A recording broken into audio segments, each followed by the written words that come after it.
Okay, looks like we're live.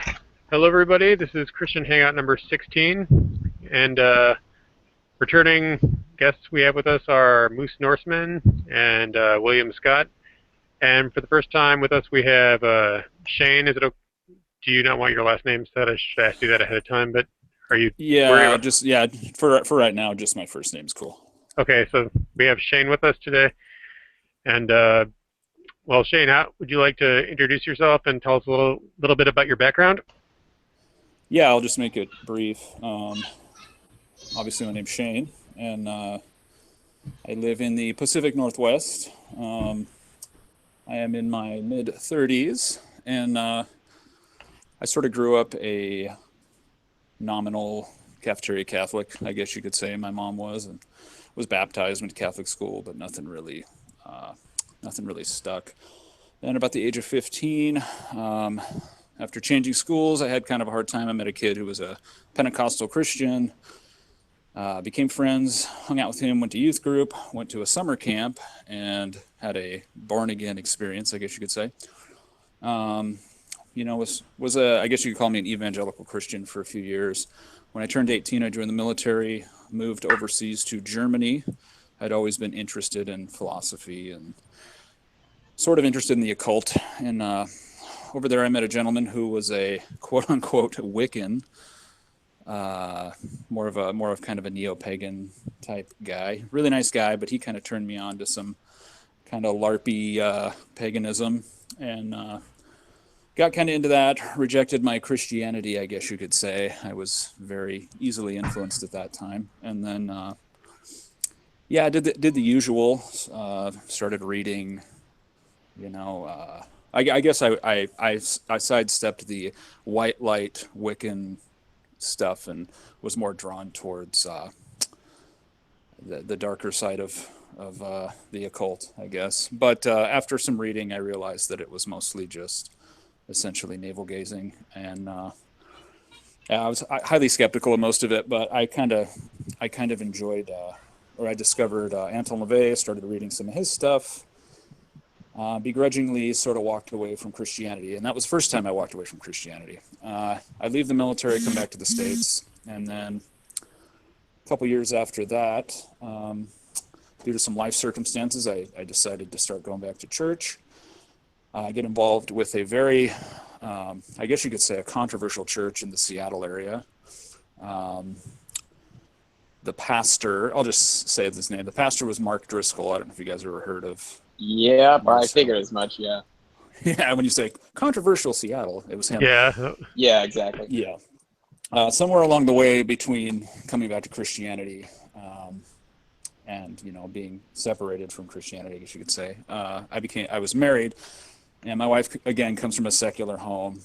She starts going to Mars Hill with me, and she becomes a Christian. So anyway, during this whole time in my return to Christianity, I was still very skeptical of it, but I saw kind of the implications inherent in atheism, and I guess those of stronger moral resolve when it comes to questions of transcendence would probably call me a coward, but I just couldn't face that reality of meaninglessness and nihilism. So like I said, me and my wife got involved at that church, but it was even then, it was a real superficial kind of thing, even when you kind of dug deeper into the theology that he was presenting. And at the time, it was kind of that neo-Calvinism, kind of, back to the Reformation, hipster kind of evangelical. You mean the young, restless, and reformed guys? Yeah, there it is. Yeah, I forgot what it was, or else I would have used it. But yeah. Oh, I know all about those guys. Yeah, I know exactly what you're talking about. Yeah, so I was sort of in that camp, but like I said, the whole time I didn't quite fully. I gave intellectual assent, I guess, and I read all the sappy apologetics books just to kind of solidify my faith, I guess you could say, but it never really stuck existentially. I don't know. More of an intellectual thing. Well, after we kind of stopped going to Mars Hill for various reasons I won't go into, started going to another church, and I just kind of faded away from it because there was, at least my experience with evangelicalism, there's just not a lot of, and this is just my opinion, I don't want to offend anyone, but in my experience, I just didn't find the depth there that I was looking for, Yeah, and so from there, I just kind of drifted away, started doing drugs again. And deep, inside there was always these major questions about existence, and questions all of us have had, and even people that don't believe in God struggle with these questions of ultimate meaning, and questions that are ingrained in every human being, regardless of which direction you go with it.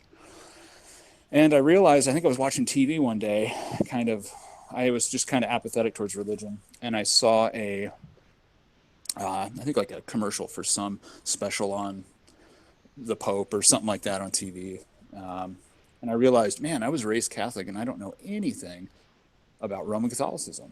And so started doing a little reading online, and that kind of piqued my interest. And I went to Barnes & Noble and bought Eusebius and started reading about the early church. And I got another book by Scott Hahn about his conversion from Presbyterian Christianity to Roman Catholicism. Read that, and then I discovered Aquinas, and I'm trying to condense this down as much as I can, so I'll spare you all the books I read. But inevitably I discovered the incredible intellectual tradition of Western Christianity, and that was kind of the I guess that kind of satiated my yearning for depth that I didn't find in Protestant style Christianity. I slowly kind of walked towards the Roman Catholic Church, and then all of a sudden I discovered that there's this church, there's this group called the Orthodox Church. And at the time, I started going to confession at the Roman Catholic Church because I essentially was able just to walk in and do confession and have communion again, because I was baptized Catholic when I was a little kid and raised that way. So there was really nothing that I didn't have to go do anything, essentially just go to confession and then start communing again. But it was definitely, I definitely was, I wouldn't say skeptical. I was, I hadn't fully bought into it, I guess. And so, so I just continued over the next couple of years to read and kind of slowly investigate both sides of the Great Schism. And I started talking to an Orthodox priest. At the same time, talking to my friend he's a rector of the cathedral we have here in town, and was talking to him. And then I talked to the Orthodox priest, and I talked to him, and he'd give me books to read, and then I'd get books from this Orthodox priest, who's now my parish priest. And then I started going to their inquirer's class, and this whole time it was kind of an intellectual pursuit. And then one day in the inquirer's class, I sit down, and this priest explains to me the Trinity. I think all he did was read something by, like, St. Gregory Palamas or something. He essentially just read something to me from one of the fathers, and I had a really profound experience. It was weird. I walked in a sort of wishy-washy skeptical Roman Catholic, and I walked out of that class an Orthodox Christian. And so I didn't see any uncreated light, I didn't levitate. It wasn't this nothing crazy, but it was definitely I had a profound noetic, I guess, encounter with God. And I just knew, I'm sure you guys, we're all Christians here. Every single one of us, regardless of the tradition we come from, has had that experience, whether reading the fathers, reading the scriptures, or whatever, where you read something or you discover something so profoundly true that you almost feel inebriated. Like you almost feel a physical sensation of inebriation. And it's just so profoundly true. So that's kind of what I mean. I kind of had one of those experiences. And from there, I just discovered, the truth of Orthodox Christianity. And I've been Orthodox the last couple of years. And from there, being Orthodox has been kind of a gateway into the Russian mind and Eastern Europe.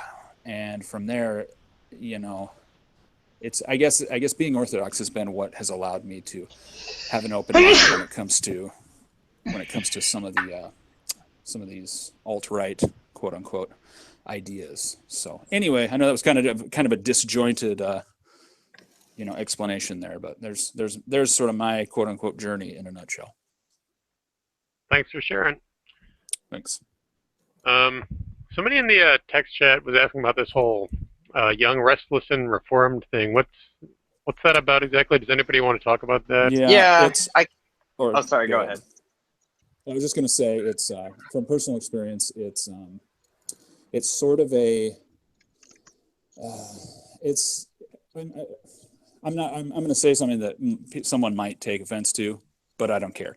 It's another trend in modern evangelical Christianity, but it's a lot of like younger 20 to 30 something guys who are essentially, one of the facets of it is they're starving for masculinity, and modern American Christianity has been completely castrated essentially, and there's not a lot of masculine figures. And so you got a guy like Mark Driscoll, or even a guy like, even John Piper in a way, or John MacArthur, or some of these kind of on the outskirts, quote unquote, reformed guys. Well, John MacArthur is far from young, restless, and reformed, though. I know, but he's still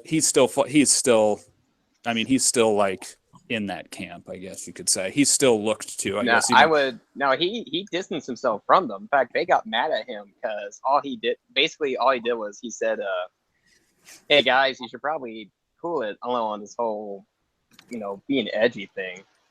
And they got triggered and got mad at him. So I'm talking more like 2006, 2007 here. So what made him young, restless, and reformed, though? I was just referencing like pastors and preachers that at least those at Mars Hill in my community looked to as maybe not official spokespersons, but people of that kind of sphere. I know he does. Oh yeah, he had some harsh things to say about Mark at the time, but when I was going to the Ballard campus, every single one of us had a MacArthur study Bible. Oh yeah, no, they definitely looked up those guys, but I was just trying to make sure no one in the audience was confused that John MacArthur, he himself is not young, restless, and reformed. He's reformed, but he's not young and restless. But they did until he told them to stop being warpers.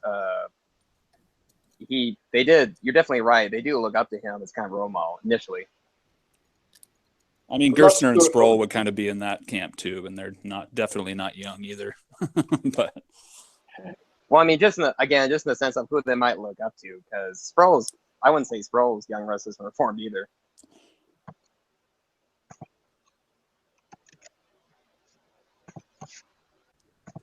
So what made them edgy exactly?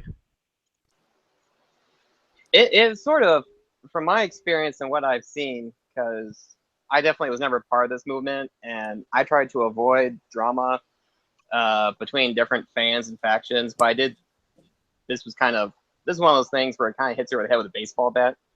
But basically, imagine if you took Reformed theology and mixed it with some kind of hipsterism. The heck? Must have been the notification that SENGHENDRAKE changed. That buzzing? I think it's somebody's phone. Oh, that was my fault. Sorry. Oh, okay. But just, and not, I don't mean necessarily hipsters as in they were trying to be distant from mainstream or anything, but like I was saying earlier, they try to be edgy. Like, you had pastors that would come out, instead of wearing a suit and tie or just something presentable, they come out wearing like kind of grunge outfit. Seattle. Crazy t-shirt. Yeah, something like that. I think that I was literally involved in this, in the epicenter of it at Mars Hill Ballard. And that was actually, that young, restless, reformed was a sort of a pejorative that was put on the movement after the fact. It's essentially a return to, it's a return to Reformation theology. And there's a lot of different Reformed theologies, but this one in particular that would characterize young, restless, and reformed is charismatic, as well as a return to some of the principles of, I guess, the Protestant Reformation, again, it's just like all Protestantism. You have all these different flavors and extremes, but the whole hipster, connotation that came along with it was sort of that just sort of happened because of the cities it sprung up in. It sprung up in Portland, it sprung up in Seattle, it sprung up in cities that were, I guess, quote unquote, a little more progressive. And what Mark did was he started a church in Seattle, in one of the most unchurched cities in the United States. And he essentially was real with people and stopped being a limp-wristed, pacifist, pushover man. And he presented a picture of masculinity, as flawed as it was, that was very appealing to young men, especially young men that didn't have fathers in their lives. And so it was super flawed. Well, yeah, but there was still, I think there's definitely a caricature of what it actually is that goes around. And no one was like knowingly mixing whatever hipsterism is in with, it was a genuine Christian movement that was predominantly youth oriented, that had these certain figureheads that were looked to, such as Sproul, or, I mean, you have younger guys too, I guess. But in the inception of it and in the beginning stages, Mark became sort of a spokesman for it, because he was a phenomenal preacher. And again, he was masculine. And that's one of the things I think that drew people to it. And the theology, I mean, Calvinism's pretty masculine. You know what I mean? And that's one of the underpinnings of the whole thing, it appealed to men who, again, were so completely disgusted by the nihilism of our culture and the relativism, I guess, that was all around them, especially in the evangelical community, that wanted something rock solid and something that they could lean on. And I try not to come down on Mark too hard, even though I don't agree with him on a lot of things, but because he gave me a love for Christian history that I probably wouldn't be Orthodox today if it wasn't for my experiences at Mars Hill. So anyway. So you knew him personally? Or I wouldn't. Yeah, sort of. He was our pastor, but at the time he had already kind of ascended to the untouchable status because there were so many people at that campus. So there was all these different quote unquote campuses. There was the downtown campus, there was the Ballard campus, there were these different satellite churches, and his sermon, he would kind of pipe in to each one of these church campuses, because their whole thing was community. So you would have, let's say, Beacon Hill is a neighborhood of Seattle. You would have, I'm not sure if they ever put an actual church in there, but they would go in and buy up these old, church buildings from like defunct Methodist churches, and they would set up Mars Hill communities. And they actually, before the downfall of Mars Hill, they were setting these up in other towns. Have you ever heard of the band Thrice? Are they a Christian band? Yeah, well, Dustin Kinsler or whatever, Thrice, they're a huge band. They were like esoterically Christian. He wasn't out and out like quote unquote a Christian band, but yeah, they're a huge rock band. He left Thrice in order to be a worship leader at Mars Hill, Orange County. I believe it was at Mars Hill, Orange County. So they were, before Mark, kind of just like a lot of evangelical pastors do, before he burned out and faded away, they were opening all these different campuses.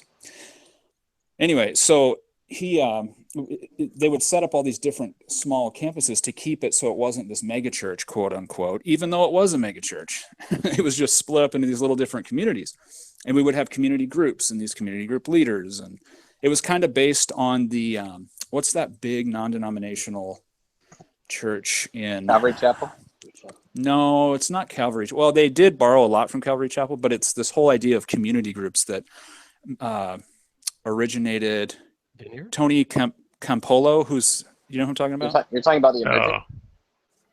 I didn't hear what you said. Talking about the Tony Campolo, I believe, is if I'm thinking of the same guy, is a Emergent guy. Maybe I'm thinking of a different guy. I'm not sure, but I know he's kind of a liberal dude. But anyway, Emergents are super liberal. But listen to folks at home. Listen to our liberal Christianity episode. I quote from those guys. Yeah, Mark was, well, the Emergent thing didn't start off like what it is now, where, Rob Bell's on Oprah patting people on the back. Mars Hill was a part of the whole Emergent thing. It was kind of this, let's rediscover the roots of Christianity thing. And when you're divorced from actual Christianity, you sort of end up in heretical la la land, but in one way or another. But anyway, my long-winded, I'm sorry to take up all the time telling you about Young, Restless, and Reformed, but those are just my personal experiences that I had actually in that movement. And it wasn't all bad, but essentially it left a lot of, at least the Mars Hill community, a lot of us became Orthodox. A lot of us became more hardcore Presbyterians. A lot of us left Christianity. A lot of us became Catholic. But it left a lot of damage in its wake. And, you know, I mean, it is what it is, but yeah, I wouldn't say it's an all bad thing, but I would definitely not say that it was a totally positive thing. It was just a typical American evangelical blip movement, you know, that rose quickly and faded quickly, you know. So I'll shut up now. Sorry. No, it's fine. Thanks for sharing. Yeah, I mean, coming from an evangelical background, I kind of get what it's like to be in that world and to have that sort of lukewarm feeling about everything. And, you know, you're craving something more, but you're not really sure where to go. Yeah. Sometimes you seek it out in different places. Oh yeah, I've been there too. Yeah. Well, I don't know if people been listening on Twitter, but I've been really studying the history of evangelicalism, and one thing I constantly find is a big error in it is that it really minimizes doctrine, dogma. Not that it removes that, I don't want to mischaracterize it, but it minimizes the importance of that. Well, it's very emotion based. It's very emotion based. Well, it is. That's kind of another problem with it. But in regards to what Ian was talking about and what Shane was kind of talking about too, the big issue is that it doesn't put as much emphasis on doctrine or dogma as other churches would. Like, for example, we recently, in my family worship, we started reading from the Westminster Confession. Whereas if I walked into a lot of large evangelical churches today and asked people, hey, do you read the Westminster Confession of Faith, or do you know about, they'd either look at me funny and go, what? Or they'd call me a Pharisee. So that's a big problem. That's one of the reasons why you have these non-denominational churches, you have these church hoppers, and you have this very soft, lukewarm kind of theology being preached from the pulpits. Because part of the problem is they don't want to scare people away of doctrine and dogma, and they're coming from this mentality of, well, so long as the gospel gets preached, who cares about the eggs you have to break? Yeah, it's called lowest common denominator Christianity. Right, and certainly the evangelical movement didn't start out that way, but that's how it is in our modern era, as it's kind of progressed and devolved.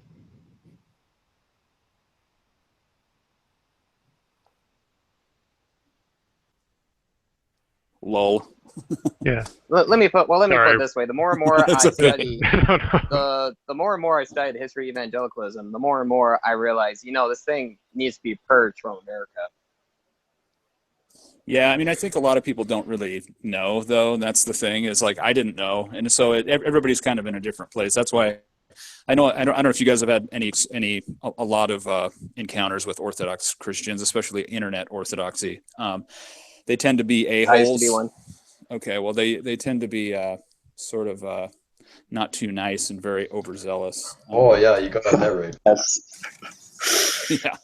So yeah, it's definitely something that, I think a lot of these guys, they bring their hardcore fundamentalism into Orthodoxy with them and don't realize they kind of read things in the way that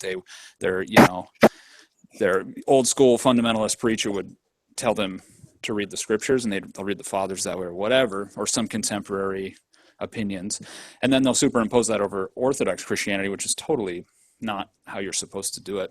Well, I'd say intense sort of emotionalism goes hand in hand with intense sort of mysticism, which is inherent in Eastern Christianity, I think. So I don't really think that's a coincidence. Well, I wouldn't say that every single. It's mostly a problem with Western converts, honestly. I'm not saying it's solely that, and I'm not saying that I'm not guilty of it, because no matter what tradition you come into, you always have a handful of bags that you're dragging with you that you need to learn how to let go of. But Or Yeah, each one I of us actually does. So. I knew a guy that was a Muslim who went over to Eastern Orthodoxy, and now I don't know what he is. But I mean, we were friends, like actually real life friends, like Yeah. face to face friends. And when I left Eastern Orthodoxy, my gosh, you would have thought I killed his mother and desecrated her corpse or something. The way he treated me, it was astounding. Now, to be fair, on the flip side, I looked at some of the conversations he had with other Eastern Orthodox, and they were telling him, "Dude, you need to calm down and just move on with life." But yeah, I think a lot of times people get emotionally attached to something they become, and this is true for everyone, not even necessarily Eastern Orthodox. I mean, Roman Catholics get this way, Protestants get this way. it's not really Like emotional. there's a nickname for Calvinists who get this way. It's called cage stage Calvinists, and you kind of get an emotional attachment, and then you sort of emotionally overreact to everything. It's called immaturity, intellectual immaturity, essentially. Yeah. So. Although I would say like badly reacting to people apostatizing is not something I'm really going to complain about too much. I mean, I'm more that really doesn't bother me too much. I mean, I'm more talking about just their theological interpretations of things, the way they look at the faith, not necessarily how they react to people. If that makes any sense. Yeah. Mm-hmm. Shane. Yeah. Can you guys hear me? Yeah, we hear yes. you. I'm just curious when you're talking about your that experience with the badass evangelicals. Wait, hold on. Define your term, badass evangelical. Did I use that term? I can't remember. No. I'm just. I think, okay. Are you referring to the Young Restless Reformed? I just. Are you talking about? Okay. Diabolic and Reform. What was it? Yeah. They might as well have been Young Restless. It sounds like a soap opera. Just remember that. Young, Restless, and Reformed. Yeah, Evos on bikes on anyway, on Harleys. But I was just. But even for all that, I mean, I can understand the criticism, and it's important to point out what about it is wrong. But would you say sum total that it served to be at least a holding place for people? Is it maybe they were directed elsewhere? Or would you say the sum total is that it has a kind of long-term apostatizing effect? Well, I would say both and. I mean, I kind of mentioned that beforehand. Maybe I didn't explain it very well, but it's I don't know. I think it's both and, honestly, because I mean, as far as and again, this is coming from my perspective because I'm an Orthodox Christian. So if I had any other perspective, I wouldn't be an Orthodox Christian. So my perspective personally is, as a movement, as a I guess a systematic theology, it is inherently flawed, and in my opinion, it's heresy. However, I'm not God, and I know that people. It's basically what I'm saying is not everyone in that movement knows or has that same viewpoint. And now I'm not trying to descend into relativism here, but as far as personally, I wouldn't be Orthodox today if I wouldn't have had those experiences and been taught the things I was taught sitting in the pulpit at Mars Hill. Now, does everyone become Orthodox or a traditional Christian or whatever? No, but I don't know. I don't think it's all bad. I'm not black or white about it in that way, I guess you could say. So I guess as a theology, no bueno. But personally, you know what I mean? Individually, first off, it's not really my place to judge that for each individual person there. But just my own personal experience, yeah, it was a profoundly enriching experience, both good and bad. So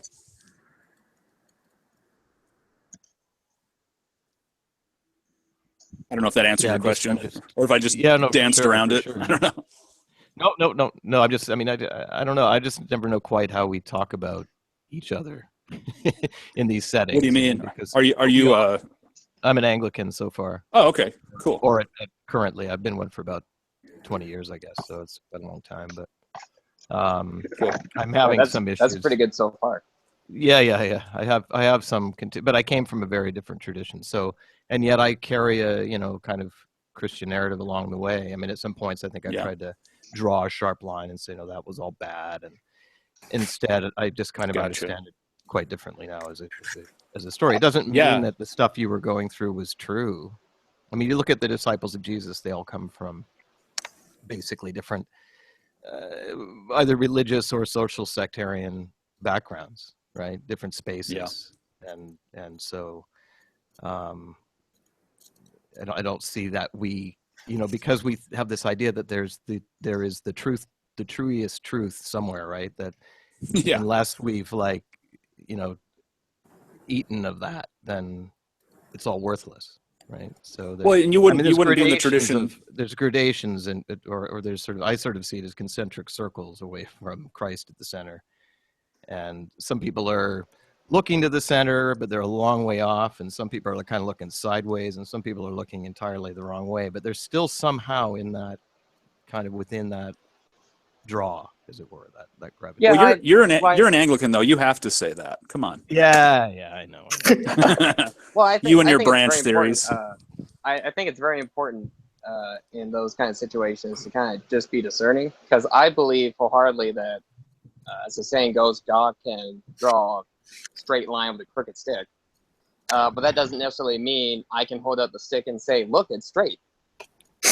Just for example, I know people who used to go to seeker-aware prosperity gospel megachurches, and they answered the altar call. Oh, everyone bow your head, raise up your hand, okay, come up, you feel inclined. They answered the altar call, and I've seen them change their life. I've spoken to them, and for all intents and purposes, as far as I know, God might know better, I don't know, but for all I can see, they're real Christians. I think they really were used by God, did use that error to regenerate them.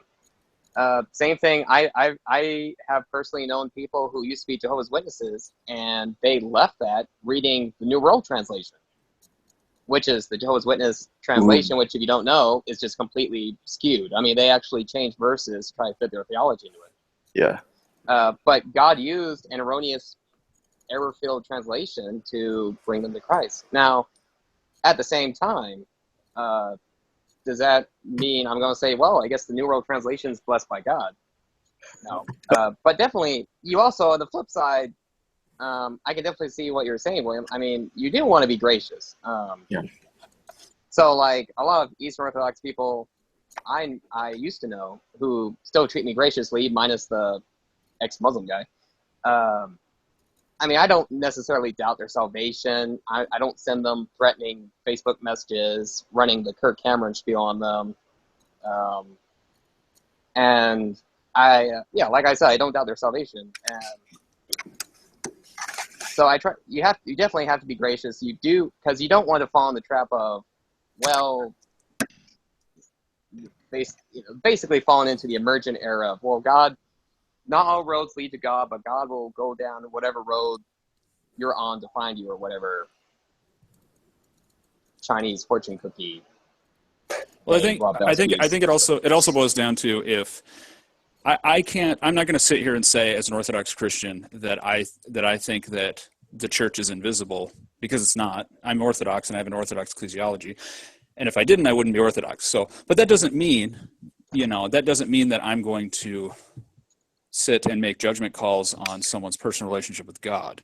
Do you know what I mean? I think a lot of people don't understand that there's a demarcation between theology and ecclesial issues, and what the Holy Spirit does, I guess. And I mean, I'm definitely not an ecumenist, but I'm also not a staunch fundamentalist. And I try and do my best, and I try and do what I see my favorite contemporary saints and elders and fathers doing. Well, and just worrying about myself, essentially. That's not really what a fundamentalist is. I mean, a fundamentalist is somebody who follows how many were they? Like 5? 9 fundamentals or something? I mean, people misuse the term a bit, I think. I know. I'm misusing the term. I'm speaking more in what it's been appropriated as. I think like a zealot. In the historical context of, I think a zealot is the term you're looking for. Yeah, I'm speaking in small f fundamentalists, basically. Yeah, what but I've been called that's 100 one of my pet times. peeves. It's one of my pet peeves, and people think like, I know oh, what if you're you talking take about. it seriously, you must be a fundamentalist. They Yeah. have no idea what a freaking fundamentalist is. Yeah. I don't know. It drives me nuts. Well, I What, think a you lot mean of Christians, like when you know how people there's, use the you know how term there's, fascist? yeah. What, Henry? You mean like when people use the term fascist? Yeah. There's like capital F fascism and lowercase f fascism. And there's fabulous fascism. And then there's Oh, this jeez. then there's the stylish fasci. Yeah, fasci. Yeah, fasci's kind of like just edgelordy, Yeah, sort of. I think you guys read too much positivity in my analogy or my picture. I mean, I basically think if you know, not at the center, you are pretty much in some form of hell or another. So Are you I personally don't think a I'm at the disgruntled center yet. Anglican? No. Well, oh yeah, for sure. These days. Why? I mean, Well, I guess who that's not. I guess that's a dumb question. It's Why don't you like positive. it? Oh, don't worry, man. Don't worry, man. I'm in the same boat. I'm in the same boat. I'm an Anglo-Catholic. Well, I'm what Anglo-Catholic keeps you Anglican as opposed to, I mean, either going, you know, the Roman route or, you know, the Bosphorus. What's keeping you there? Okay, I'm I glitching find out Roman a bit, but Or over the Alps? for who, me or for? For you, yeah. I think either of us. I don't know. I'll answer, then you can answer, I guess. I can't read your name though. Sengheendrake. Sengheendrake. That's how I pronounce it. Well, because I'm an Anglo-Catholic, essentially it's the worship. I mean, I worship a mass that if I was to go to a Catholic church, two things. One, the priest would be facing me rather than facing the altar in the most ancient form. And number two, I may or may not receive communion in both forms. I might only get the host and not get the wine. And so for those two things, essentially my cult experience, that which transfers me to God, would be denigrated so severely that you know, it's too costly for me spiritually to make that move, to go Catholic. Orthodox, I've been too much of a sinner, so I would have to really make a decision about what I was going to do with the rest of my life. Probably. What do you mean? Probably having to live as a single person, and that is not. That's possible. That's maybe something I could do, but it's not something I am absolutely committed to doing. Oh, I don't. Okay, I don't want to. I'm not going to pry. At least the Orthodox Church in this. I'm divorced twice, so I mean. Yeah. Well, what do you mean you wouldn't? Okay, back it up, because I'm not a priest. To be a fully communicating Orthodox, I don't know if I can. Well, unless, of course, I would they just consider me ignorant prior to conversion. Well, no. Here's the thing. You need to talk to a priest. I mean, I'm not saying. Here's what I am saying before I say what I'm not saying. Don't let that. I'm not proselytizing either. I'm just saying, if you're interested in orthodoxy, don't let what you might think a canon says and how it's applied to your life. Don't let what you think that application might be hold you back from exploring the East, because it's a middle way, and it's not, when it comes to the interpretation of the canons, there are people that look at these canons and they take them letter by letter and they apply them harshly. Yet the middle way, the vast majority of the church isn't like that. And I'm not saying that they just, it's just do whatever the hell you want. But even though you've been divorced twice, that doesn't mean that you'll be barred from communion. Does that make sense? You need to talk to a priest, essentially. Yeah, I had heard that from somebody, actually, not directly from. And on the other hand, I wouldn't want to join it in any kind of. Well, I suppose if it was an issue of repentance, and absolution, that's fine. But the problem with the modern church and with these liberalizing effects, is we get rid of that important step of acknowledgement of error, and we just sort of go to the elimination of error. Error is eliminated as a category. So, have you read any contemporary Eastern elders or any like the Eastern Fathers? I don't know. I have not. I don't know. No, I just have. Okay. Yeah, you said you're Anglo-Catholic. What specific? I don't know much about that, to be honest. So pardon my ignorance, but I know it's essentially traditional Anglicanism, right? I'm assuming. Yeah, I'll It's sort of jump in a it's a bit. revived. Yeah, I'll let you give us an example. I'll just say really quick. Yeah. It's actually a revived tradition rather than a continuing one. Yeah, I see. I would say it's basically a undoing of the Reformation, essentially going back to the original church in England, Okay. the original, early medieval Dark Ages, the first church in England, essentially undoing the Insula. effects of the Protestant Reformation. The pre-ransacking, essentially. Yeah, basically. A So lot of it has to do with liturgical form. yeah, I can't speak Okay. I can't speak for everybody, but in my case, it's essentially I was convinced of Catholicism, but not of Novus Ordo Romanism. So I was unable to convert to that. However, I'm going to go to the original church, the original small C Catholic Church in the land of my forefathers, and that's where I ended up. I see. So it's sort of a kind of a reclaiming what the Catholic Church would have been in an Anglo context, essentially, or a In a mostly sense. Anglo-Saxon Well, for the context. longest time, the English church was independent for the most part. Rome didn't really take full control until later on in the Dark Ages. I mean, I hate the term. I hate the term Dark Ages, by the way. It's like I hate early Middle Yeah, Ages. I know. But yeah, we all know what we're talking about here. The golden Basically, age of pastoral Christianity, I prefer to call it. yeah. Well, yeah, that's a good way to euphemize it. And, but I'm not going to say we're entirely reinventing something. It's more like even when Henry VIII, who wasn't the greatest guy, I'm going to admit, even when he separated the Anglican Church from Rome, he did not create something new. He basically had a Catholic Church without the Pope. However, it was for later, mainly political reasons, due to political alliances with Protestant countries, that Anglicanism got kind of Protestantized in the following centuries. So, I mean, at a certain point, we did have just Catholicism, like minus the Pope, but we ended up getting kind of, I'm going to say, sorry, LUE-YEE TSANG, corrupted by Protestant influences in later eras.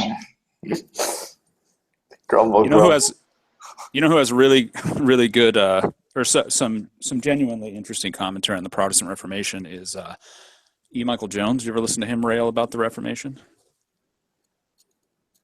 I remember we had I haven't.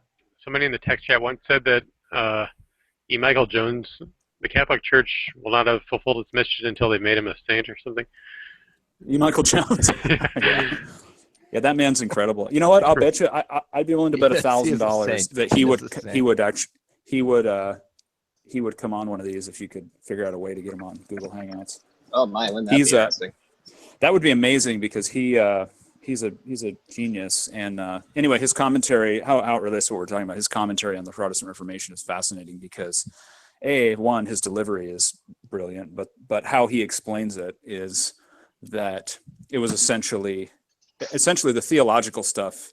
A lot of the theological stuff came about afterward, and that wasn't really the catalyst as to why all that happened. And we all kind of know that, especially us coming from a more traditional non-Protestant Christianity.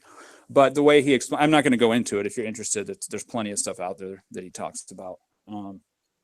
But yeah, it definitely allows you to see things from a different perspective and maybe soak up what happened from multiple different perspectives as opposed to the kind of pie in the sky. Martin Luther was this saint, and you know what I mean. So, lol. Sorry. There's more lol. I did it again. Not to change the subject, but I mentioned beforehand that one thing I wanted to talk about is that I know that the alt-right has been getting a bit of attention lately, so I was wondering if we could talk about that because it seems like people are trying to define the alt-right a little more, and maybe not everyone here considers themselves part of the alt-right.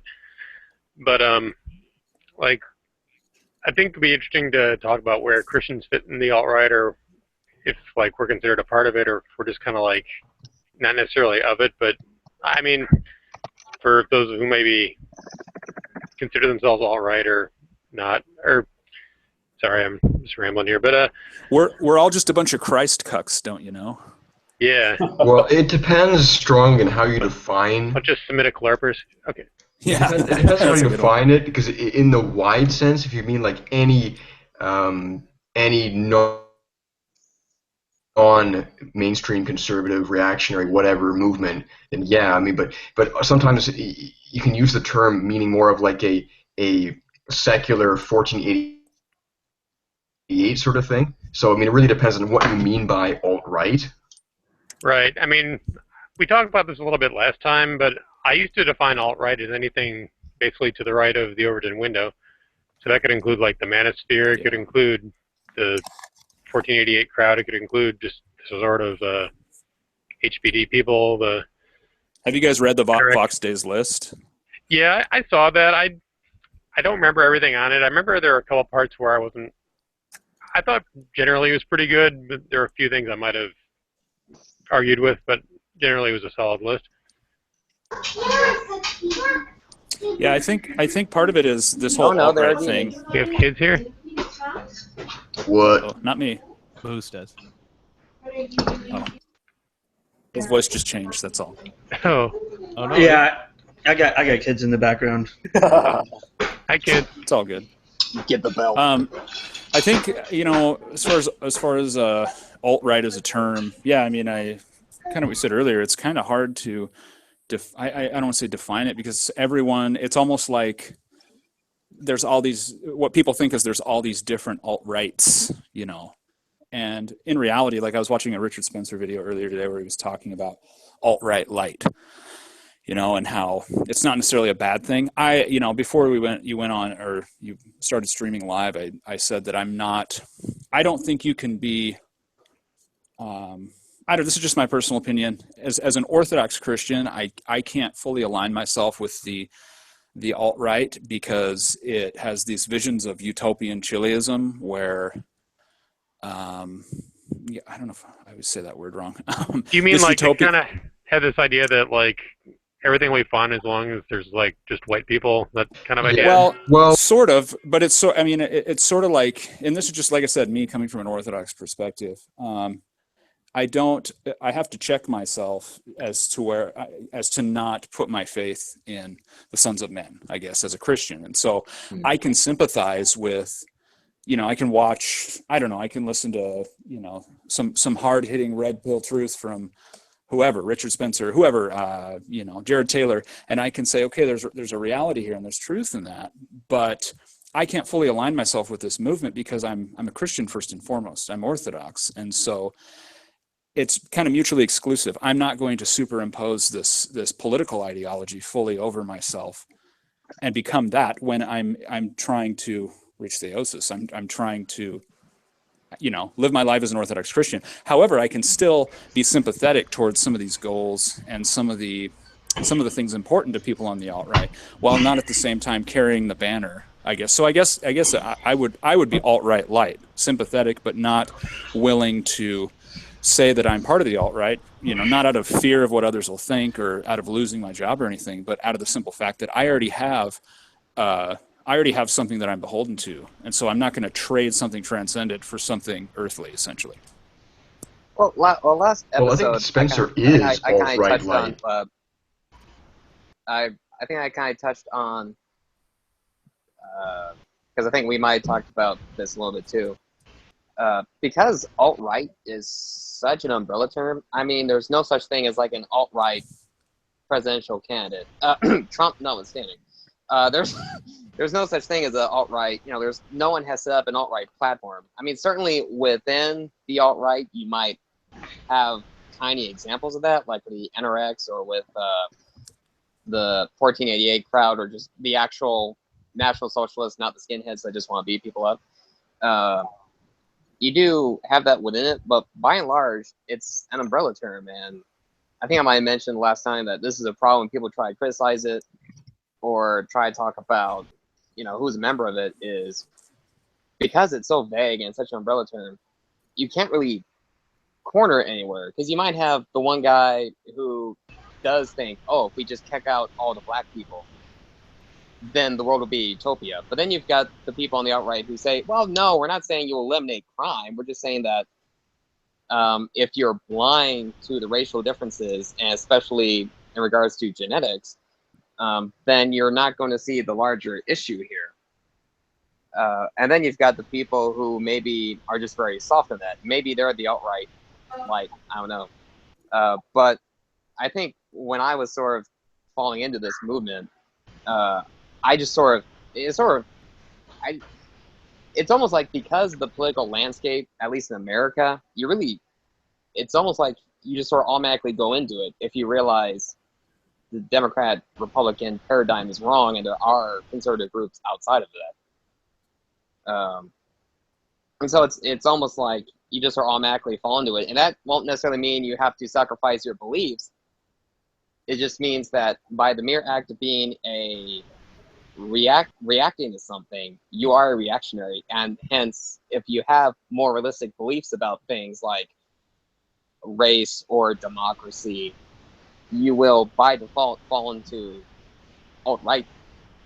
Yeah, I think I kind of agree, and I think one of the things with what someone was complaining about earlier is precisely that Spencer is an example of what I would call the alt-right light, in the sense that he's an ethno-liberal, essentially somebody who wants liberalism, but just with one ethnicity.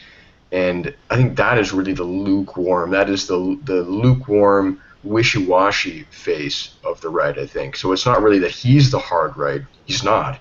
He's just a liberal from about the 1950s. Well, I think Yeah, that's a good point. I've never been like a huge Richard Spencer fan, but I do think his thing is more about like identity and asking like, who are we as European people or whatever. That's like what he tends to be exploring. And I think there's definitely use in that, because I think that just that the question of like how identity affects a person was one thing that kind of led me down this path. And I don't know if he's necessarily a liberal, but I mean, he definitely seems more liberal than, I think he's definitely more liberal than a lot of people in the alt-right as far as what he thinks. Yeah. I think the fact that we're all discussing what we personally view as alt-right and not alt-right is exactly what, I'm sorry, who said that it was an umbrella term? Who was that? I think that was Henry. I did. Henry. Yeah, I guess that's a really great illustration of the fact that it is sort of this still a loose umbrella term for these, I guess, these ideas that don't quite fit into the mainstream landscape, that have enough, that have come above water enough as to where people are able to see them now and they're visible. And I mean, you have everyone in the quote unquote alt-right, from the 1488ers to, the white identitarian or white advocates or whatever, to even all the way over to like Holocaust deniers or Holocaust revisionists, I should say. I mean, it's such a wide sweep. And even some people do consider, I don't, but some people consider, like Alex Jones or Paul Joseph Watson involved in this. It's literally an alternative, whatever they can't quite label, that doesn't toe the neocon or the leftist Democrat line, is sort of seen as alt-right, even like Milo, and I'm an idiot. I'm not anybody that anybody needs to listen to, so I'm not going to digress into why these people are not alt-right. I mean, there's been plenty of people in the last few days that have come out and defended and said, they're not alt-right, this is. But I think one of the things Richard Spencer brought up in this last video he put up about this very issue is that, and again, he wasn't saying that he is the alt-right. He was just saying kind of what we are, that there is this, it is an umbrella term, sort of, but there's this alt-right light that's like a gateway for people to get into these more serious ideas. And a lot of these ideas challenge everything you've ever been taught about reality. And I think his whole point was, there's a purpose to all this. It's not just an echo chamber on the internet. It's not just, we're not just going to sit around and hash this out and talk about it and then go back home. he's one of those people that actually wants to. He has a real world tangible purpose, and I think, you know, I don't agree with him 100% on where he wants to go, and I think that's kind of the Achilles heel of this whole thing, is that there is no real figurehead at this point.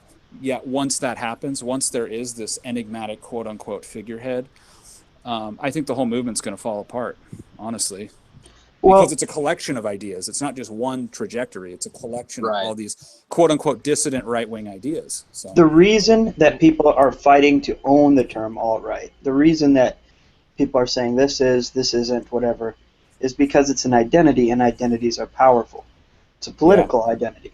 Okay, so they're fighting for control of this particular identity, which to us as Christians, Christianity is not just part of our identity. It's our whole identity, including our political identity. Our political identity is Christianity, and there's just as much of a fight to control the identity of Christianity. I mean, you guys are all familiar with people that are trying to define Christianity as something far outside of what it actually is. So I'm not really concerned about what the alt-right is or isn't, or who wins that battle, but I am more concerned about our battle for control of the identity that we are actually a part of. And I think that anytime those of us who are Christians get too concerned in some other identity, and I know I've said this like 3 times on these things, so forgive me for being repetitive, but I think anytime that we put any other identity first and we start pursuing and defending that identity, then what that causes is a neglect of the Christian identity. I think Shane and Moose both bring up good points. I agree with Shane that I think it's foolish to try to organize the alt-right, and I agree with Moose that you know, it's kind of foolish to carry it like an identity, like you would, well, I'm a Republican Party member, I'm a Democrat, well, I'm alt-right. And I think that's why a lot of people in the alt-right prefer to say, well, I'm a monarchist, or I'm a Nazi, well, pardon me, National Socialist, I'm sorry if I triggered anyone out there, or HBD or what have you. At the same time, I do think labels do help, especially within the spectrum, because it's an umbrella term. You know, it's good to know, like when someone follows me, I go to their Twitter page and I say, okay, who am I dealing with? White nationalists. Okay, right off the bat, I know who I'm dealing with. I know their worldview. At least I have an idea of the worldview. They may have particulars, but I have some inkling of what they believe. It's kind of the same thing. I think I might have brought this up in the last episode, or maybe it's the previous one. I forget. But it's kind of the same thing when I meet people who are like, well, I don't like church alignment. I just like saying I'm a Christian. And usually my first response to that is, well, do you think children should be baptized?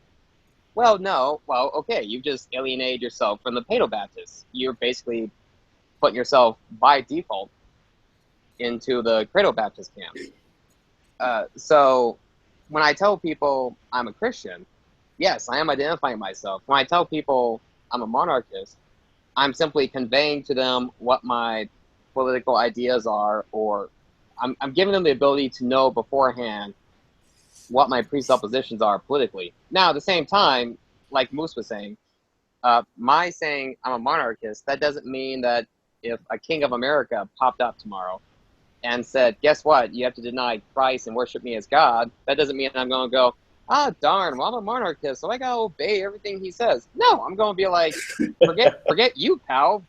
Christos Kyrios. We all know that's what Trump wants to do. Oh, yeah, I forgot. Yeah. Sorry. Well, he is the God Emperor, so. Right. But my point is just, labels can be helpful, but absolutely right. Well, yeah, as Christians, they can be helpful. Sorry. I'll stop in just a moment, but I was just going to say, as Christians in the alt-right, they're very helpful for conveying political ideals of what we own, but we definitely want the Christian label to be above everything else. And this is kind of an aside, but it's one of my little annoyances when they go, "Oh, you're a monarchist. You must support all monarchies. You must, support the House of Saud or something like that." Yeah. And it's like, okay, you're a Republican. Do you support the Islamic Republic of Iran? And it's like, but that double standard never gets applied. It's more like if a monarchist is expected to support all monarchies, but a Republican usually gets away with it. I don't know. It's kind of an aside, but that irks me. Well, Yeah, it's I'm like pretty when sure people some- say, well, what about bad kings? What about bad presidents? It's the exact same logic. And you have Yeah. LUE-YEE. What? LUE-YEE's turn. No. Oh, I guess Lee doesn't have anything to say. I like he actually was trying to Come on, something. say something. He looked like he was trying to say something there. His face kept popping up in my. and that photo has this kind of strange expectance. And the sadness that everyone keeps shutting down. Sorrow. It's a handsome gaze. It is. It's the nihilistic Chinese guy. Yeah. Say something. I'm not nihilistic at all. Whoa. I know you're not. Mind blown. I No, it's, I mean, monarchists have led peasant Should we be rebellions taking and become turns to make sure? emperors. So Hold on a second. We got too many. Sorry, what were you saying, Lee? monarchists have led peasant rebellions and become emperors themselves. So if all monarchists supported all monarchs, that's a nice meme. But Yeah, well, the funny thing is that I've had people go, "Oh, you're a monarchist. You must hate the peasants," and I'm like, who do you think makes up the support base for monarchy since pretty much forever? Yeah. I mean, you don't have a hierarchy without your lower tiers. I mean, it's not like it's just like you take the one guy on top and everybody else is useless. Well, also, it tended to be in practice that the people who were most supportive of monarchy were the peasants, whereas it was the urban middle class tended to be the most Republican and the most revolutionary, and that's what happened in Europe in practice. French liberals. Oh, yeah. But no, Okay. exactly. Yeah. Even during the early Middle Ages, when even in areas that didn't have feudalism, you still had a guy who became, in essence, the monarch or sovereign of the local area, because everyone there looked up to this guy to lead them and protect them. I mean, it was just sort of, I mean, it's basically like the alpha wolf of the pack. It's just sort of that's naturally how it happens. What do you think a monarch is? Not to be too reductionist about it, but that's exactly what it is. No, yeah. The only problem being over. I mean, I think I am a monarchist, or at least I'm certainly I believe in natural, healthy hierarchies. But the problem is that these families get in and they pass it on to the son, and by the third generation they're corrupt, and now they're no longer that noble guide of the people. Now they're Well, yeah, That- that's a taking common advantage. argument, but that's So this is- actually really That's rare. not actually that true. That happened pretty rarely. I mean, in fact, dynasties tend to guess be I a read lot too more much Old robust than Testament. that. Yeah, no, yeah, I hear that a bit. But if you actually go, Maybe the if you- Jews are no, less monarchy. if you go to the actual noble families of Europe, most of them last for quite a long time in different branches. Like if you can take like a noble from the 18th century, 19th century, and you can trace them pretty reliably back to 1,000 years before in a lot of cases. So they were actually way more steady than you would imagine. Obviously, there were cases where you'd have a guy take power, three generations over, they get deposed, but often they were deposed by a relative of the same dynasty. That's what you often forget. Most of the times in the Middle Ages, in that era, when somebody got deposed, it was in favor of a brother or a cousin or an uncle or so on. So it might not have been a direct, inheritance, but it was usually in the same family. Yeah. I guess it's the. I mean, who knows? I mean, will we see monarchies again? I certainly hope so. But Well, that was weird. how what's that? Sorry, I got disconnected for a moment.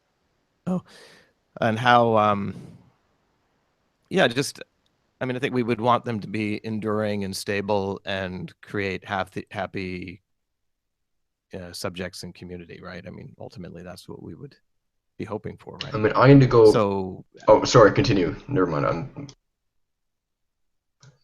but I also wanted to touch on the alt-right real quick, which should everyone get a turn? Has everyone had a turn? I don't think so. Not quite Well, yet. yeah, I mean, I'd have more to say about the alt-right, but if you have something to say, go ahead.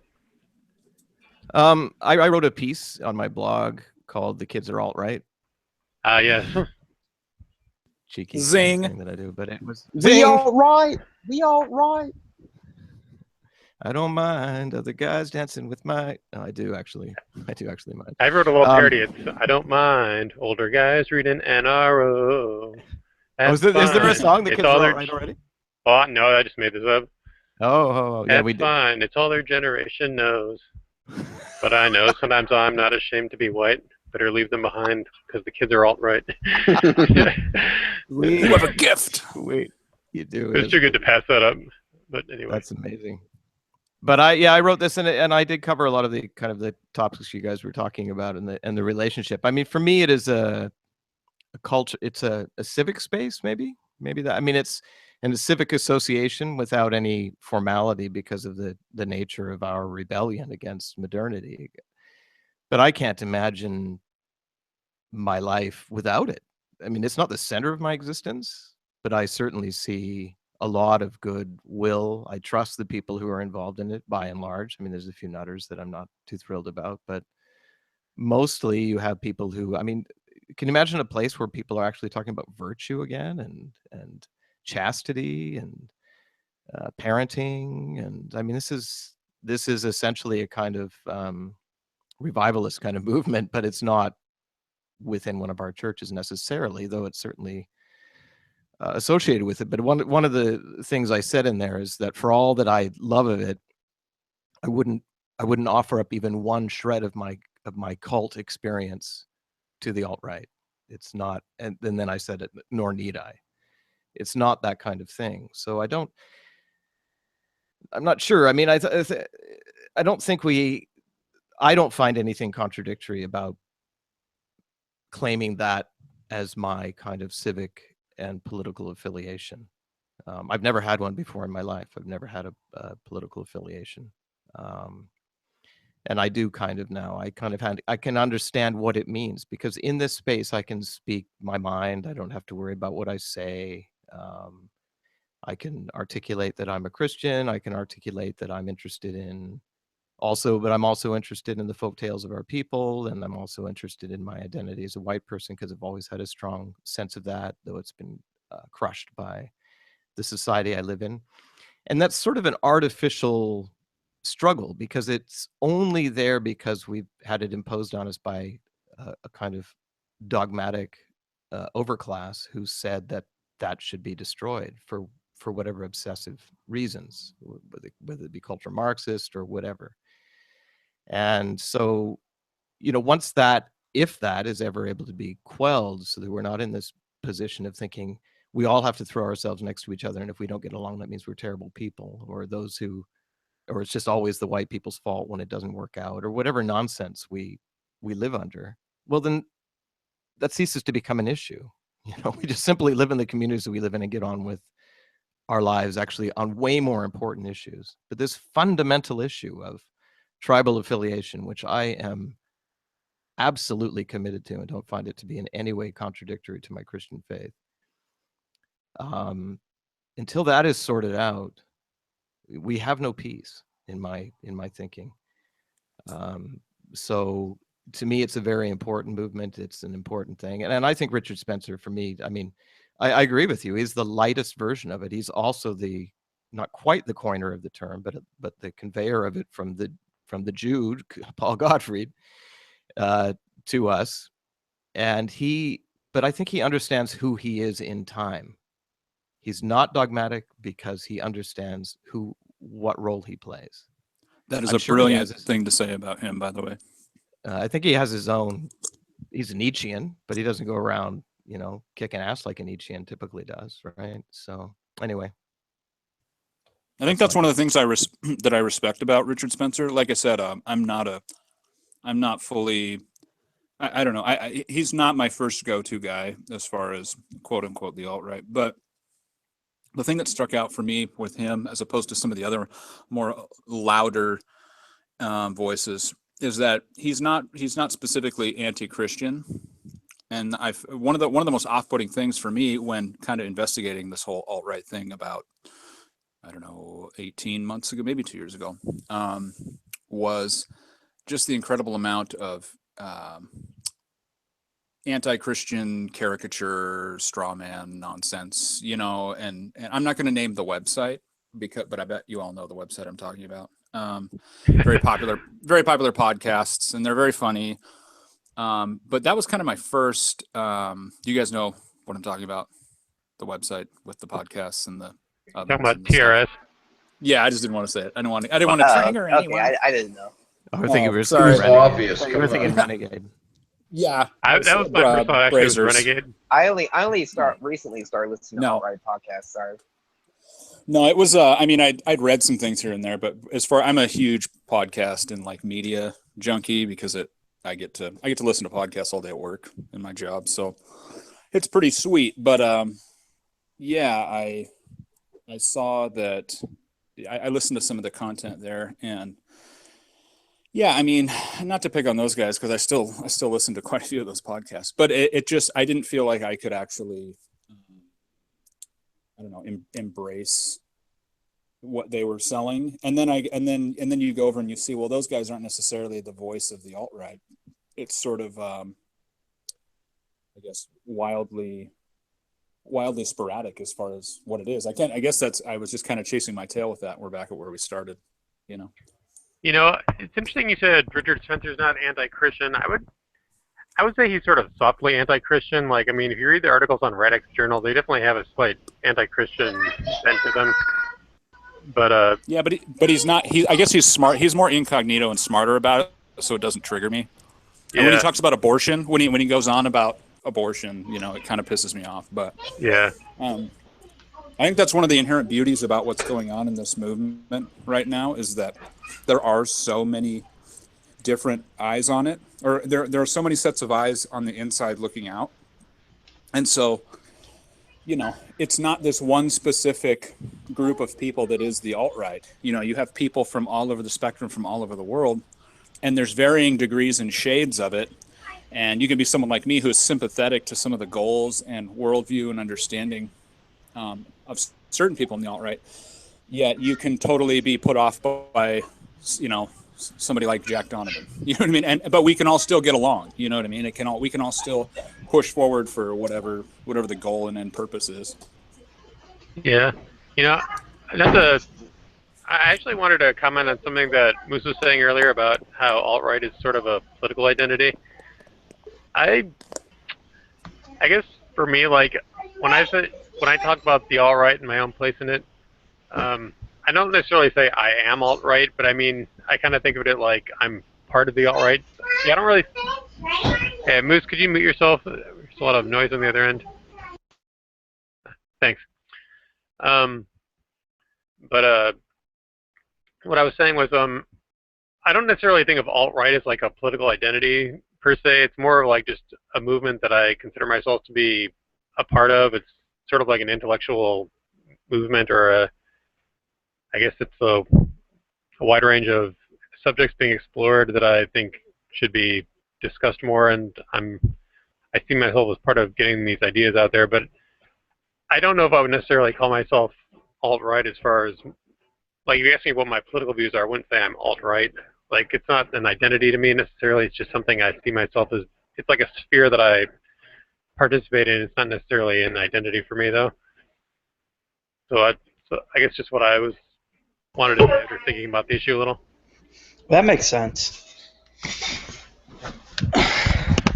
Like, I mean, it's interesting that John Derbyshire, like, he never really used the term alt-right before, but now that the alt-right has been brought to people's attention because of Hillary Clinton, he starts, in his latest podcast, I think it was, he was talking about the alt-right. He's like, you know, he says, we and the alt-right are mostly scientific people and stuff like that. And like, I'm like, well, I don't know. See, his sort of part of the alt-right, which is mostly like the kind of HBD, VDARE, Amran sort of wing of it, like that's where they're more focused on like controlling immigration and things like that, which is useful, but it's just kind of one corner of it, I think. So I guess there's nothing particularly religious about that part of it, so to him that's how he sees it, but I guess he doesn't look at how the alt-right could include sort of like Christian reactionaries or things like that. And my perspective is probably based on where I first saw the term, because I first came across the term on the blog Alternative Right, on the Spearhead, on In Nullified, and at that time it was used pretty much specifically politically. I mean, I don't know if any of you guys were in this sphere back when In Nullified was still around. I remember In Nullified, I remember seeing references to it, but that was, I think, right around the time I was kind of getting into it, and I still hadn't really explored it much. And I remember, wasn't Matt Forney the guy behind that? In Nullified? Yeah, Matt Forney was behind it, but I enjoyed that blog a lot, and I never read Matt Forney's stuff anymore. Yeah. He did a huge amount of aggregating. It was through In Nullified that I found Doll Rock, and he just read and linked very, very widely. But I mean, that's where I first came across the term alt-right, and that would have been, I don't know, 2012 or so. It's in Malafide. Okay. Mr. Latin. Yeah. I suppose you say quesadillas instead of quesadillas then. Quesadillas. Si, señor. Me Lamo Peggy Hill. Did you ever see that Saturday Night Live sketch where there's like this newsroom where everybody's really a stickler for proper Spanish pronunciation? Yeah, yeah. Hi, I'm Antonio Mendoza. I'm Antonio Mendoza, the new sports guy. Ah, Antonio Mendoza. No, or just Antonio Mendoza. That's fine. When I was in Miami, I would purposely order mojitos at the restaurants. Oh, brutal.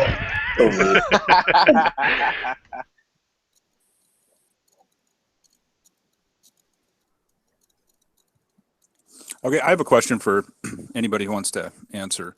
How I guess as a Christian, kind of what I said earlier about not being able to use the alt-right as a kind of an all-in political identity, like someone who's a neocon, WorldNet daily reader. You know what I mean? Someone who is totally listens to Michael Savage religiously every single day. You can't really, as a Christian, take on any other, I guess, identity, but you can be sympathetic or kind of lean, I guess, towards a certain political ideology or whatever. But how, I guess, everyone sort of has a different view of what the alt-right is. I mean, you can even see that by the conversation we're having now. It's pretty apparent. And we all have kind of a different exposure, a different degree of exposure to certain personalities and intellectuals and ideas. But coming from a Christian perspective, how do you rectify some of the more troubling aspects of and implications, I guess, of, I don't know, some of the viewpoints in what is, I guess, referred to as the alt-right? When you guys experienced some of, like, maybe some of the race stuff that before you got to the bottom of it was challenging to your understanding of, the human person as a Christian. Make sense? Well, like the race stuff, like you mean like when you first hear these ideas, it kind of puts you off because you're not really sure of it. Yeah. I mean, for me, a lot of the racial questions, it was kind of something I was pondering before I found the alt-right. So maybe I was a little bit ready to hear it once I found this stuff. I don't know. That's just me. Well, for me, it was never really an issue because it's kind of hard to put it that way, but because I came into this sort of sphere through sort of Thomistic philosophy and Edward Feser, for example. And so I had this idea of how He's awesome. Yeah, and how the soul related to the body. And I mean, he's basically why I ended up as an Anglo-Catholic as opposed to an atheist. Let's put it that way. So anyway, so I already had this idea of how the soul relates to the body. And it's the same thing that goes for somebody with intellectual disabilities or so on and so forth. So it wasn't that much of a stretch because you could see you have the Aristotelian form, but it might not be perfectly manifested, for example, or you might have like an equal soul, but again, like the matter that anyway, I'm going way off into weirdo land here, but I hope you guys, if you sort of read the kind of stuff that he writes, you know what I'm talking about. I made it about halfway through the last superstition, and then I put it down and forgot all about it. So no. Yeah, I read the whole thing. I've read pretty much all of his stuff. I'm still a pretty religious, literally religious reader of his blog. He has pretty good stuff there. Who's that? Sorry to digress, but who's that turd atheist guy that he always eviscerates on his blog? Was it Really? Coin? Yeah, Coin. Coin. Yeah. Oh man, I learned about that guy. He looks like a retarded Art Bell. He looks like the ultimate cuck. I'm sorry. Yeah. Oh man, that guy. I never heard of him. In fact, I've heard of the big names like Dawkins and so on. I'd never heard of this Coin guy until I got through Edward Feser. I'm like, who is this idiot? And I went to his website, read his stuff. I'm like, you got to be kidding me. This guy can't be for real. Yeah.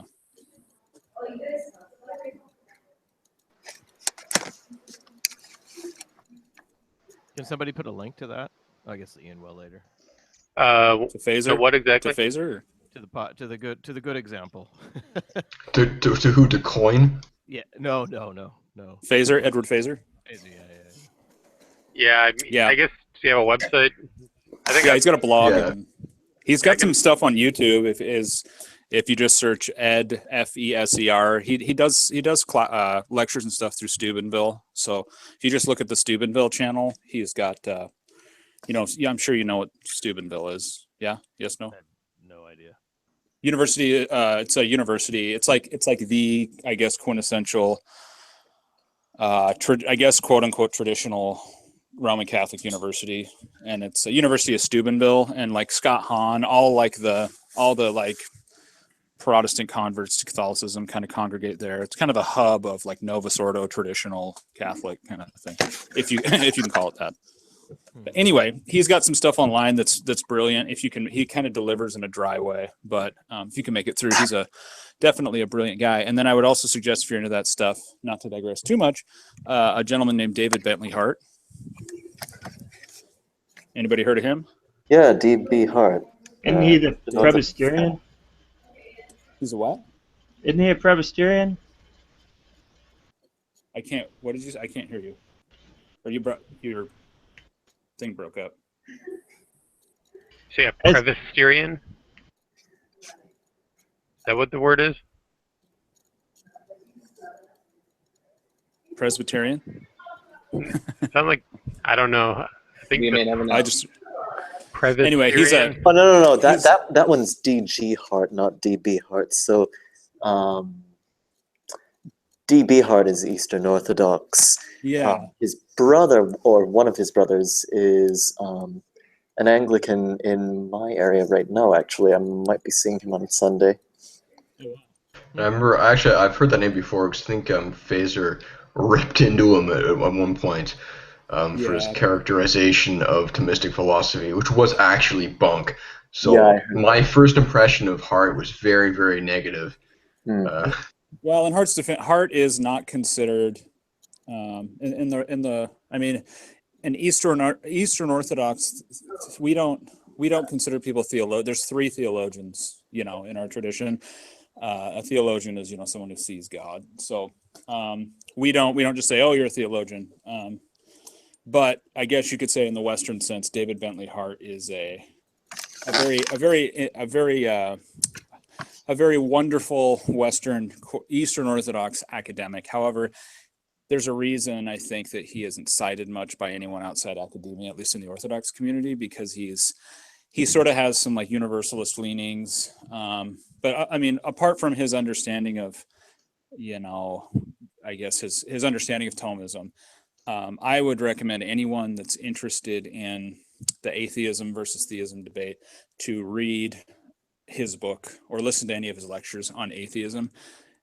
He is very abrasive in a good way and very snarky in a good way, while at the same time, you know, also delivering some substance in what he was saying. So anyway, yeah, when he takes on atheism, he's awesome, but some of the other areas he's a little too pretentious, and just in my opinion. So yeah, I read a little bit of what Phaser's critique, and even though I'm Orthodox and not a proponent of Thomism in any way,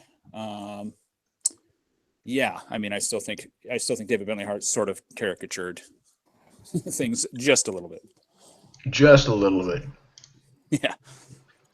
But anyway, returning to the subject of alt-right and Christian worldviews, I sort of came into the alt-right camp politically. I forget if I said this privately afterward or actually in the Christian Hangout, but the thing that turned to me was actually the Supreme Court ruling on same-sex marriage. Because beforehand, I considered myself a right-leaning libertarian, and then after that was kind of, I mean, it was like flicking a switch, and I'm like, okay, the system's corrupt, it's failed us, something's wrong with the system.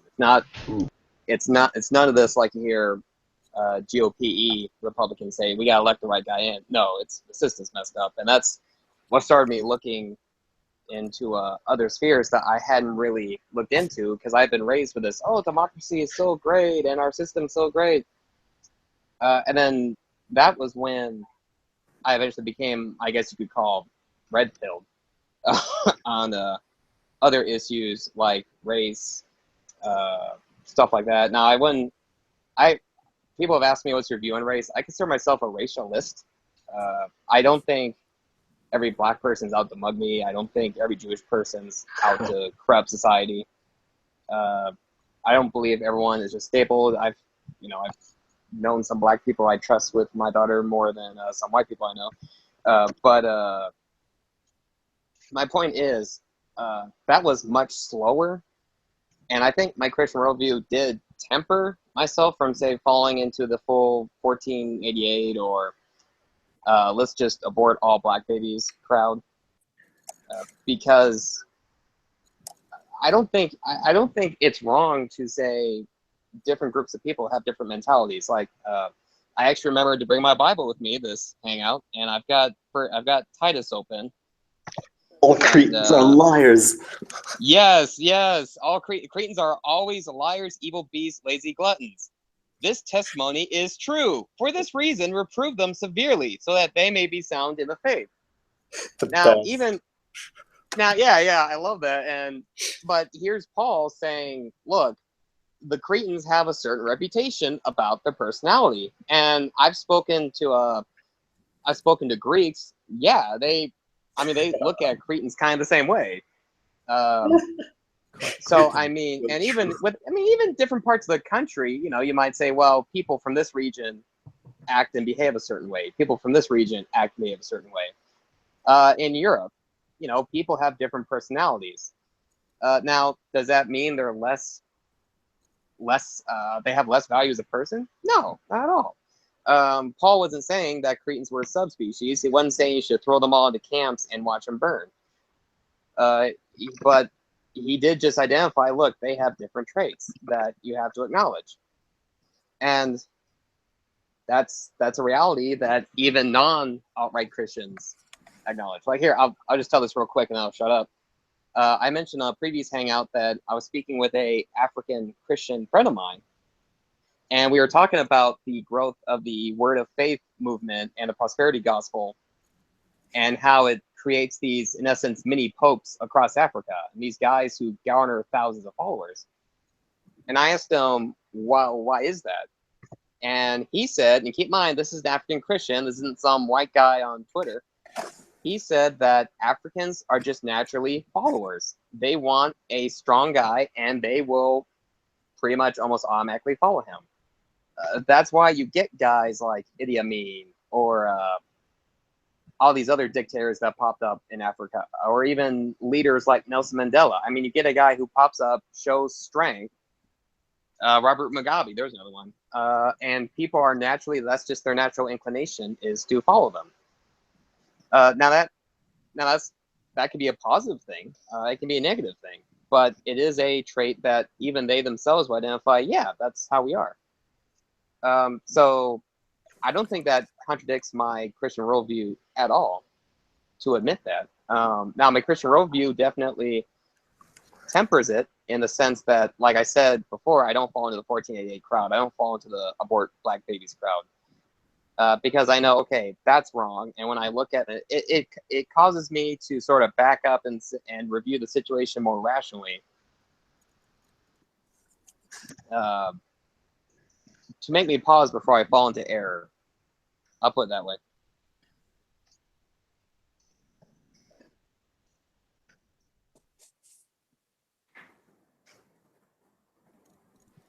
Lol. Now I did. Oh, you got it first. Your mic was trailing off there a bit at the end, Henry. What? Your mic was trailing off. Was it? It might have been. I think my internet connection kind of froze on me for a second there, so I didn't catch everything you said. Okay, well, I'm on my iPhone. I think my internet connection's bugging out too. No, basically, summarize. Racialism isn't contradicted by the Bible, and my faith helps temper any chance I would fall into the extreme versions of the outright, like Shane talked about. And I would say that we're, like I said before, like this is an artificial conflict, and it's almost an artificial issue. The amount of sort of cross-racial relationships and so forth that took place over history are natural and normal, right?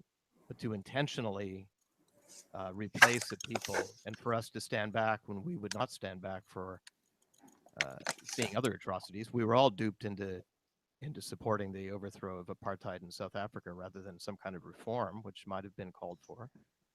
But the end result has been horrible. And yet my church is smug in its sense of its moral self-satisfaction that what it's done is this wonderful thing because it overthrew tyranny. So it essentially adopts Marxist, bedraggled metaphysics, fulfills it in some way, and thinks it's done its moral duty to Christ. I mean, this is the horrifically corrupt state of the church. I mean, it is so appalling, and that's where we are. And I hear, prayers of the people still. I hear, we did a little thing for Mandela when he died. Cathedral, and yet our brothers and sisters are being murdered there, farmers being, and nobody gives. Nobody cares. Preaching to the choir. You can't get white Christians to care. I mean, it's appalling. So for me, if we're awake to this, we have a kind of Christian moral duty to respond to it with a real sense of justice, and with the kind of long and patient discipline that we know about through our tradition of how to deal with these things, to offer something. But anyway, I think I have something that I was talking to a client of mine a couple of days ago about. This kind of relates to what you were just saying about, we can't get your average, American Christian, whether they're nominal or devout, we can't really get them to care enough about these issues to actually stand up and do anything, or even to have an opinion, that might get them a little heat from, the surrounding culture. But when it comes to, like, say, or from the reason, other Christians, or from other Christians, I think the reason is there's no one really has a connection to authentic suffering as far as it's concerned in the greater United States of America. It doesn't mean individuals don't get cancer, or we don't get sick or whatever. I'm just talking about on a macro level. Mm-hmm. Suffering is, our whole entire culture's Sure. purpose is to avoid suffering at all cost. And if you've been a Christian and a devout, authentic Christian for any length of time, especially coming from the Orthodox tradition, and I would argue the Roman Catholic or Anglo-Catholic, the more traditional, I guess, traditions, there is a theology behind suffering, and there's an understanding is suffering is, God didn't come just to give you a sucker and pat you on the head and tell you everything's okay. Suffering is the chisel in the hand of God, as he hammers it at your heart, or I don't know, whatever. But there is no suffering in this country. I look at like the history of the Bolshevik Revolution and what happened to Russia those 70 years, and how the Russian people are coming out of that now, especially the Russian Orthodox Church, and how vibrant it is, and how they soldiered through that whole entire, those 3 generations. But I don't think people care in our country because they're so comfortable. Like if Hillary Clinton, quote unquote, steals the election or whatever, and Donald Trump loses, I don't think anyone's really going to care. Everyone's talking about, there's going to be civil unrest. I don't think so. I don't think anyone's going to care until the hammer drops and there's some intense real world suffering, like your children are dying of starvation or something that that you would experience in another part of the world. I just don't think anyone's going to wake up. You're talking about bread and circuses, basically. Yeah, I use that exact phrase. I used that exact phrase earlier when I was talking to another client of mine about these same issues. But I think when like I said, when that hammer drops, I think you're going to have people waking up to a lot of these issues on a bigger scale than they are now, because for obvious reasons, they're going to be jostled out of their complacency. But I don't know. I mean, I think it's a really odd that maybe just because I've never been a part of the Anglican tradition, but why is it that they would celebrate Nelson Mandela? I don't understand. What's the point? Well, the whole we were involved. kind of we were involved. Oh, Trevor the Anglican Church. Yeah. We are. Oh, I didn't know that. Cause of the fall. One of the principal causes of the fall. Oh wow, I didn't know that. That sucks. I have never heard him actually celebrated, by the way. It must be is it the U.S. Episcopal Church doing this? I don't know. I've never heard any celebration of that dude in Canada. The bishop at our cathedral now is super paused. Like he is the priest of pause. So there you are. Father Pause. Father Pause. There you go. The right Reverend Mr. Pause. Yeah. Anyway, yeah, it's a weird mix. It's mostly Pause. Like I have my Anglo-Catholic church is also full of liberals, but my priest is an intuitional traditionalist, and really an intuitional reactionary. But he just thinks this stuff sounds too hateful, so he can't get into it. So yeah, that's kind of what I was asking earlier. Everybody, like, it has I guess has some of the rhetoric from more vocal. That's what kind of why I brought up TRS. It's not to slam those guys. I think that they're doing their thing, and I mean I listen to Fascination every week, even though some of the stuff I cringe at. But relating to what we're talking about, the way that a lot of this stuff is presented do you guys think it's presented in an inflammatory way to keep, almost like a gatekeeper, to keep people out from embracing these ideas? What are we talking about? Is what it presented in an inflammatory way? The TRS propagandic methodology. I think that's what we're discussing, correct? Yeah, and like I said, I'm not trying to denigrate those guys in any way. Not like they'd care, but I'm able to listen to them now because I've gotten past the way they deliver things, and they're just in your face about it. And I'm wondering if that is used as a tool, I guess, a psyop, I guess, to keep normies out of it. I guess I don't know. It's confusing to me. Well, it's like the English. They probably have their audience, and I'm sure. I mean, a lot of people in the alt-right do go for that kind of thing. Well, that's my point. It's off-putting to that. It's almost like I feel like it's this like a, I don't know, like they're like a hardcore crew, or like this is like this cool guy club, where we just make memes and say horrible things and whatever. It's all a big joke. But when it comes down to I guess that's why I never really gravitated towards that, and I gravitated more towards the, I guess, just the race, white identity stuff like Amran. I didn't really get into any of the other areas because it just was just so off-putting. Well, I am a big TRS fan. Actually, I'll confess. Like, I always listen to the Daily Show every week. I think I've listened to every single episode of it. And I'm just earlier today I was finishing up this week's episode, and so I feel like I kind of have some familiarity with them because I've heard a lot of their stuff. So I have a general sense of where they're coming from. I think that one thing that TRS is trying to do is they're trying to kind of give people a space where they can be edgy, like, because they know that a lot of people are kind of bound by political correctness, and it's just like when you see all these lies happening in society around you, you just kind of want to have a space where you can just speak the truth and not work, and everybody knows, like, okay, yeah, nobody's going to go like, oh, that offends me, or oh, come on, we have to say neck salt, yada yada, like where people just kind of get it and they don't have to like walk around the issues. And so I think that's one thing they do. Like, they try to be edgy because they know it's kind of like an outlet for people to like indulge a bit their honest opinions. And I think I do remember one time on the Daily Show they were talking about how they kind of, their stuff is a little bit out there, and they said that like TRS is like level 8 stuff, whereas people who haven't even passed level 1 aren't gonna get what they're all about. So like a lot of people, if they heard the Daily Show, they would just be shocked by a lot of it. But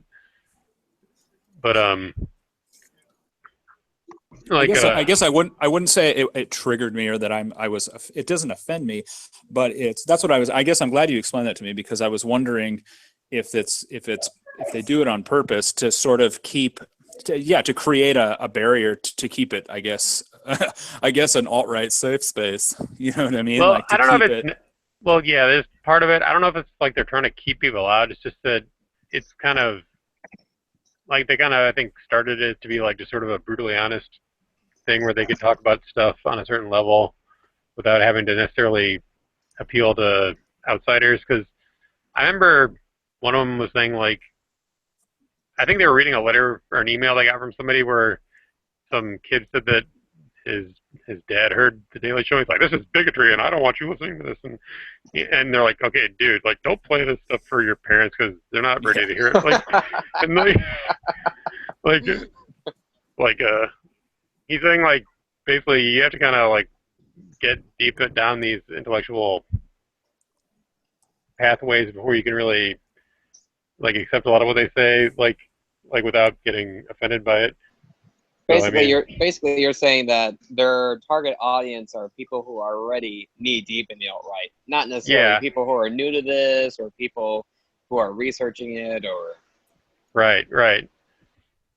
Yeah, I mean, for me, like, I don't think I would have, like, even when I first discovered TRS, I was a little bit more like, I wasn't quite sure how like hardcore they were, because I wasn't sure if they were like hardcore 1488 types, or if they were just. I think most of what they say about that stuff is kind of meant to be a joke. Like if you listen to like the Merchant Minute on the Daily Show, like a lot of that stuff is obviously tongue in cheek. But like Maracu, the guy who does those, like, I think he's even admitted that he's not as hardcore about a lot of the stuff. He just kind of, it's just kind of a persona he does.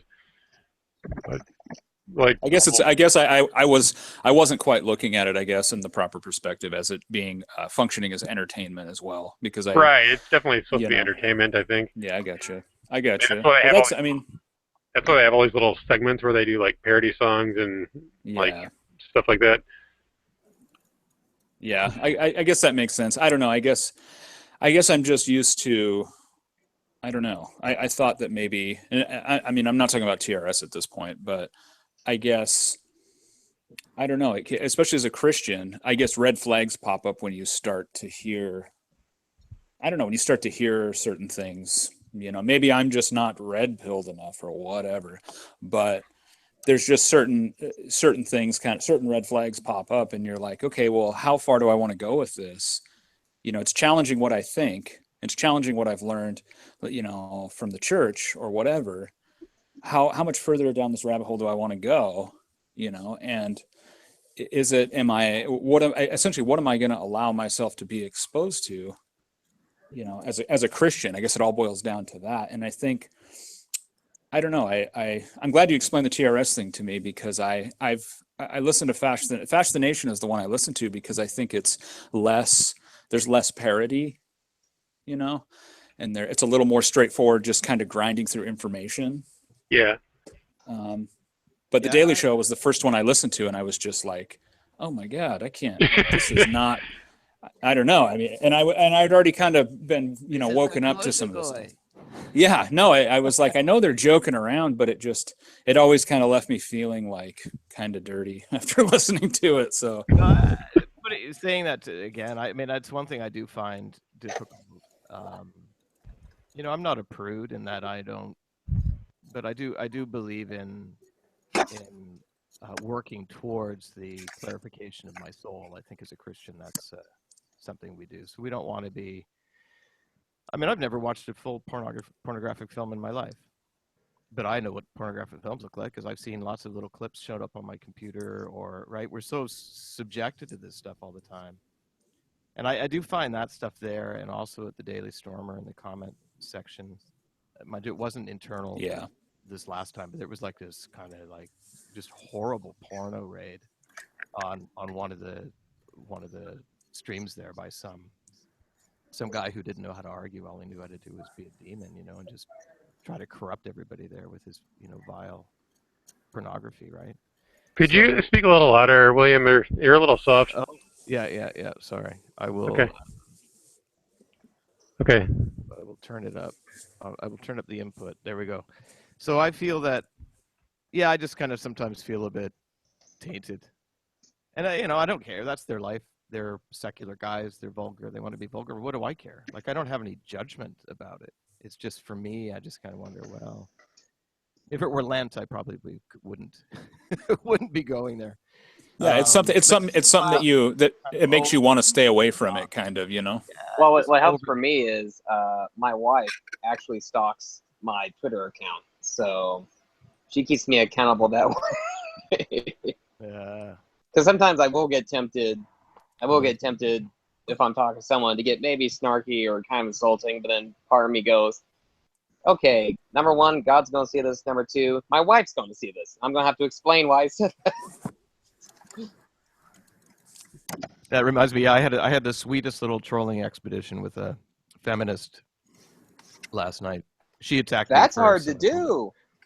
Oh, I just stay as sweet as honey. I mean, I definitely drop in trigger words, but the whole thing, I'm just like saying, you know, come back, you know, come here, come to patriarchy. Like that's my kind of underlying subtext. It's not like you stupid, you know, whatever, you know, swearing. Just go. No. It's just like I say a few things that are like, you know, poignant political things, and then just say, hey, you know, the water's fine over here. It's really nice, actually. A lot of the women over here love it.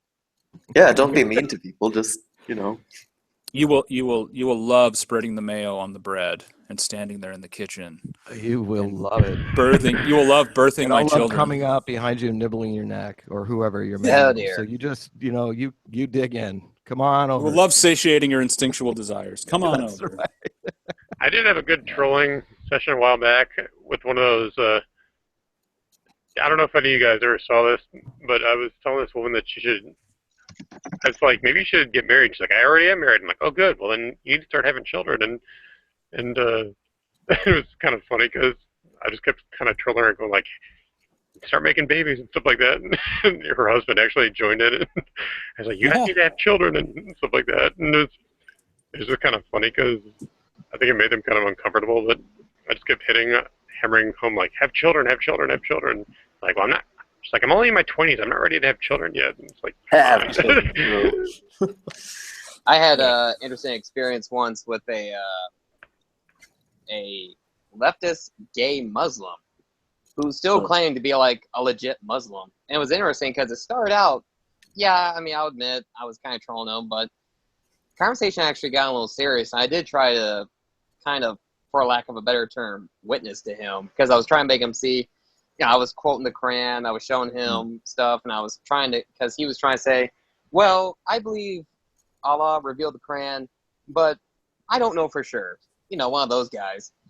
And I was trying to make them realize, look, do you really think, do you not see the contradiction in your own logic? Of course, I mean, I hope God used that to spark something, but of course, it doesn't work in the moment, and I never expect it to work in the moment. But that was one of the instances I've had where it's like, oh, well, see, trolling actually worked out for good.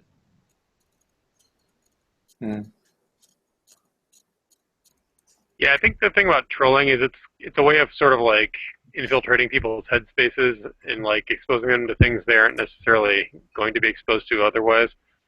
Like that's why they say like, trolling and they also say part of the benefit of trolling is just for the people watching. It's not necessarily even for the person you're talking to, because like somebody else might be reading it and might be implanting the ideas in their head.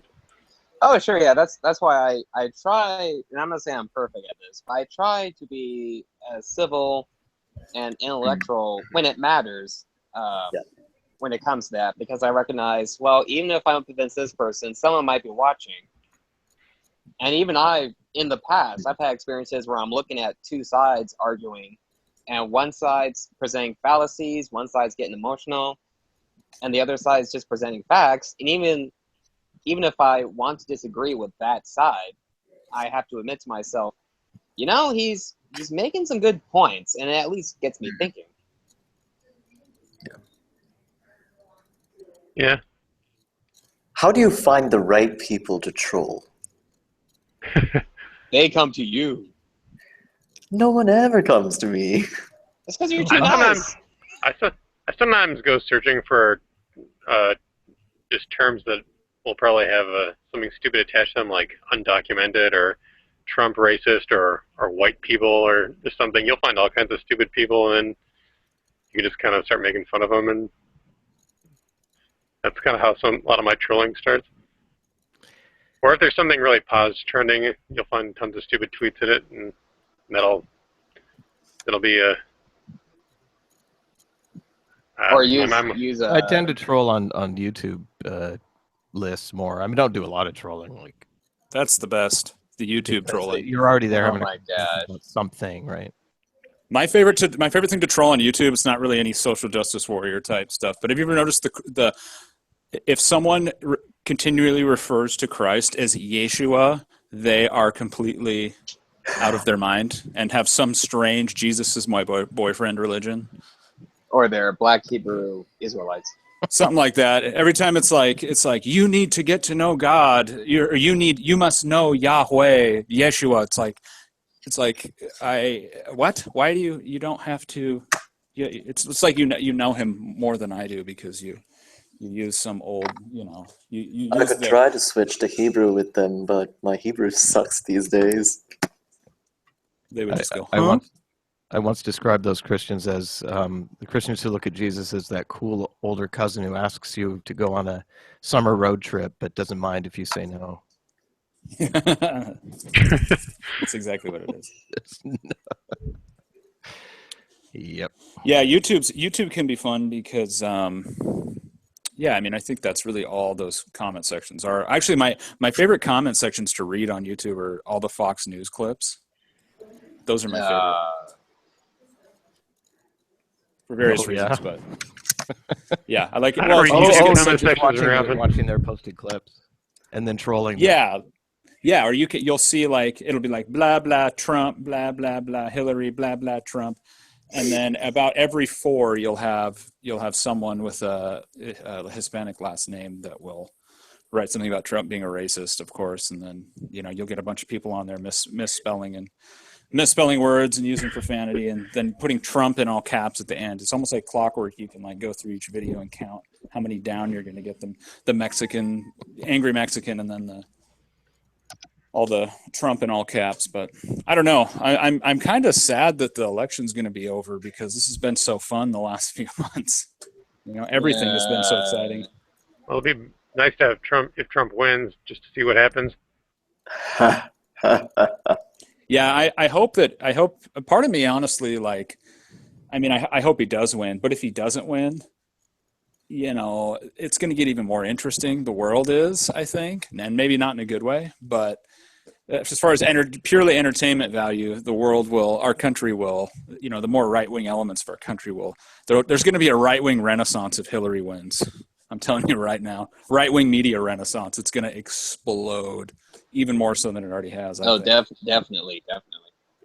But what is this thing about them switching the internet over to the UN? You guys heard this thing? Is that true, or is that just Alex Supplements Jones? I hope it is. God's globalist, man. The globalists are up to something.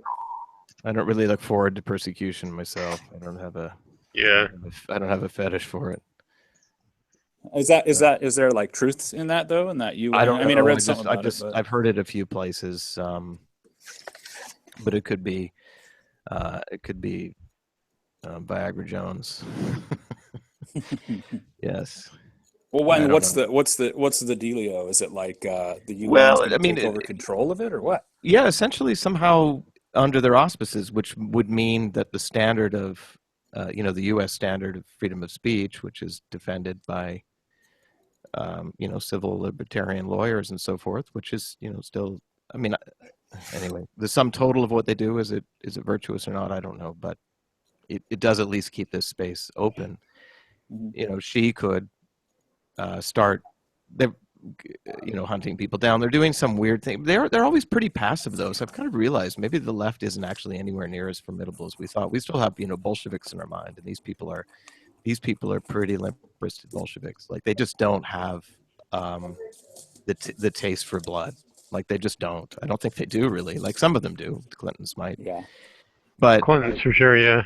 So, but I don't see them, they can apply that to, close enemies. I don't think they can just kind of start applying that to the that's why you hire Black Lives Matter to be your boots on the ground. Yeah, exactly. Your thugs. Alinsky was going to have them go fart at a Philharmonic show or something in New York once, but it never came off. So this is the kind of way that he, how his disdain for them was to use them as, a flatulence orchestra to just, say F you to white America. It's so ridiculous. Anyway, what was the other thing? Oh yeah. Social media. England has hired somebody. Can you guys hear me better this time? Yeah. You sound fine. Yeah. Okay. Yeah. I had accidentally turned on the volume. Has hired some company. I saw it on the Daily Stormer, and they are doing some kind of, one of these kind of bot search things that will look for certain kinds of searches, and then it'll just kind of give you, their rainbows and kittens kind of video versions of that. Like, so if you're searching, the example they always give first is ISIS. So if you're searching ISIS, then you'll get a whole bunch of liberal Islamic videos and material, But if you're searching far right stuff, didn't say anything about rounding people up or searching them or anything. They just want to, soft influence. So then they'll just send you sort of shadow ban and stuff. Yeah, whatever. Pause. They'll just send you nonsense about how wonderful diversity is. Essentially, they'll just tell you the same lies they've already been telling you. The thing is, what this will do is keep new people searching. It'll make it more difficult for them to find their way through. It doesn't sound like it would actually amount to a persecution yet. It would just amount to a silencing suppression. Yeah, it's one of these. It's just like Twitter does these. Everything's just like a soft kind of rerouting of search. Essentially, is what it amounts to. Google does it. Everybody's doing it, right? But this is just another more aggressive state. Where anyway, if you go on there and look at the video, it's very triggering. This Go ahead. I was just going to say quick. I don't think most young people, and by young people I mean mid-30s or less. I don't think most people of those generations really truly believe that political or religious persecution can happen in the West. I think everyone's just like, no, that'll never happen. I don't think anyone really has come to terms with the reality of that more than likely happening at some point. Maybe not in our generation, but in the future, it's going to happen again. It always happens. And so I think the fact that these little you know, like what if you look at England, like if you put an anti-Islamic tweet, they can apparently like arrest you, come to your house or something like that. And Yeah, for sure. Yeah. yeah, and so you know, part of the problem is, like I was talking about earlier, this complacency in all areas of life.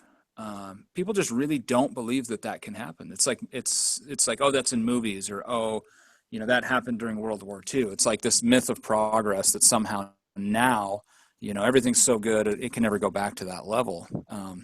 And it's kind of disconcerting because you're talking about all this stuff and these little baby steps that they're taking, and then some, to silence people or whatnot. And the reality is that in the next couple of years, even, I mean, you could be in jail, you could be, you know, and you sit and think, you know, you'll read something about like what went on in the Soviet Union, you know, let's say you go and you get rounded up and put in the gulag for being a political dissident.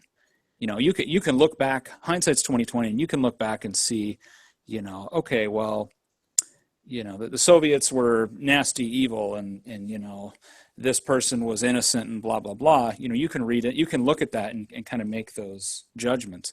But now when you're in the middle of a culture, when you're right dab in the middle of a culture and part of the culture and living in that culture, it's going to be really hard to put up with that pressure, you know, that you're that political dissident or you're that religious dissident when everyone around you is calling you a racist or calling you a bigot or whatever, and then wanting to throw you in jail or this and that. You know, there's not going to be this grand narrative, you know, or it's not like in a movie where you're going to get vindication. You could die, you know, they could put you to death and you can never, no one would ever hear from you again. So I think a lot of people have a hard time looking at life outside of this, you know, Hollywood movie, TV show paradigm where there is a brutal reality here, and the reality is that, you know, a persecution of some kind will happen to some group in the near future, inevitably.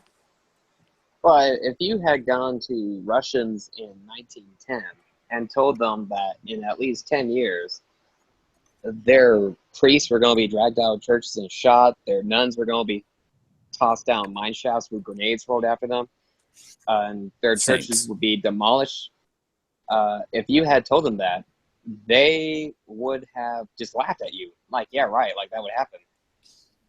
But the fact is, that is what happened. I mean, it is a reality, and it can happen in gradual increments, or it can happen sooner than even we expect.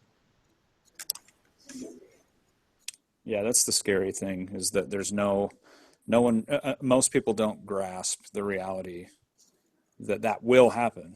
It's guaranteed at some point it'll happen, and it will happen in the West. It is a guarantee. At some point, it will happen in the West. So, and it will definitely shift the tear from the wheat at that point. Yeah, that's for sure. Do you think it'll be? We've been basically undergoing a kind of long, protracted, tedious persecution for. I guess a lot of you guys are well, I don't know. I mean, I've been a kind of some form of Christian most of my life, so I've kind of seen this decay from Christianity being. I mean, it was still on the way out, and certainly it had already been deposed in very significant ways, but there was still a large body of kind of, you know, conservative believing Christians, even if they were evangelicals in the States. And yeah, so we've lost our shoot, I lost my point. Christian persecution, long term. Yeah. So we've been enduring this long, protracted. It's not that we haven't been persecuted. We've been persecuted every day, just a little bit, you know, just like a little pinprick, like or a punch in the face. Sometimes, maybe that much, but it's never. You know, it hasn't been. I mean, there are certainly places in the world where people are being killed for being Christians, and more than just in Syria and other places where is. And but we've had this kind of, and it's been more of a kind of spiritual battle that we've undergone, but we've lost it somehow. I mean, that's what I find quite encouraging about you guys, which are all younger than me, that there's this kind of revival, and it's analogous to that I see kind of in this right movement too. I mean, there's a lot of, like you said, somebody said, a intersection of Venn diagram. There's this kind of, the intersection is traditional life, you know, manhood, tradition, strength, valor, these sorts of things that we've been taught, at least my generation of Christians, not just the cult that I grew up, or the sect that I grew up in, but the other, we've just kind of been taught to take, you know, turn the other cheek too far. I have this theory, and I've not really written on it. I think I want to sometimes, about how Gandhi weaponized the Sermon on the Mount against Christianity. That's a brilliant sentence. I think part of the problem for Christianity in this nation is we were raised to trust a system which was doomed to fail from the beginning. A system which could be manipulated, a system which could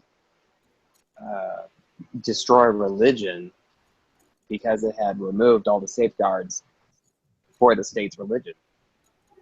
And because of that, because we have that brainwashing in us, when we look at the system, we go, why have we failed us? It's sort of like whenever I sort of slap my forehead whenever I hear someone like Franklin Graham say, oh, we need to put prayer back in public schools. I'm like, no, we don't need public schools. That's our problem. You know, no one in early colonial America were sending their kids to public schools, at least the way we know them today in that system. It was a completely different system. In the 19th century, Dabney was saying, our public schools are getting worse and worse. Soon we're not going to have catechisms in the schools. What? Yeah, catechisms in the public schools? This was a thing? Shocking. But I mean, but my point is, because we in essence have this trust in this system, we expect it to work, and we get shocked when it doesn't. So I think you're absolutely right. Yeah, it's both a religious and a political revival, because I think more and more people are starting to realize, whatever caliber they might be, the system itself needs to be reworked somehow. People aren't reading Polybius, who tells us that, you know, that you can predict the degeneration of every constitution within 1 or 2 generations. If it's a mixed constitution, he says it's stronger and stuff. But right, if you look at those paradigmatic, I guess, examples of monarchy, aristocracy, and democracy in his scheme, he tells us how each of these, through self-interest, is going to degenerate and eventually, in its life cycle, die and be replaced by something else. Now, sure, a mixed constitution may be stronger, and there are good reasons for that, but this kind of our constitution's so good that nothing's ever gonna go wrong is I don't know when it came in. Well, it's an idolatry. You know, people worship that concept. Look at Glenn Beck, man. He's like, it's straight up idolatry. I mean, and I don't mean that in a, you know, I don't know. I don't mean that in a ironic way. I mean, it's people set up the Constitution and they worship it like it's an infallible document. And yeah, I don't know. I never really bought into that. Now, and I don't mean that like I was way smarter than that, bro. I just mean it just seemed naive to think that we got, you know, human beings got it right this time. I mean, not to say that America's not great and whatever. I love living here. I mean, I've lived all over the world, and I prefer to live in the States. But at the same time, it's like I don't think that the Constitution is infallible. And there's a lot of revisionism that goes into the deification of that document, you know, and you can, whether it's left or right, you know, the left takes it and does one thing with it, and the right twists it into something else, you know, from the Tea Partiers to, you know, whatever. But anyway, I'm done. Joseph de Maistre called it out, I mean, back in the late 1700s, early 1800s, when he criticized constitutions. And one of the things he criticized was it's dangerous to take a truth that society takes for granted, an unwritten truth, and write it down and place it in the hands of a government.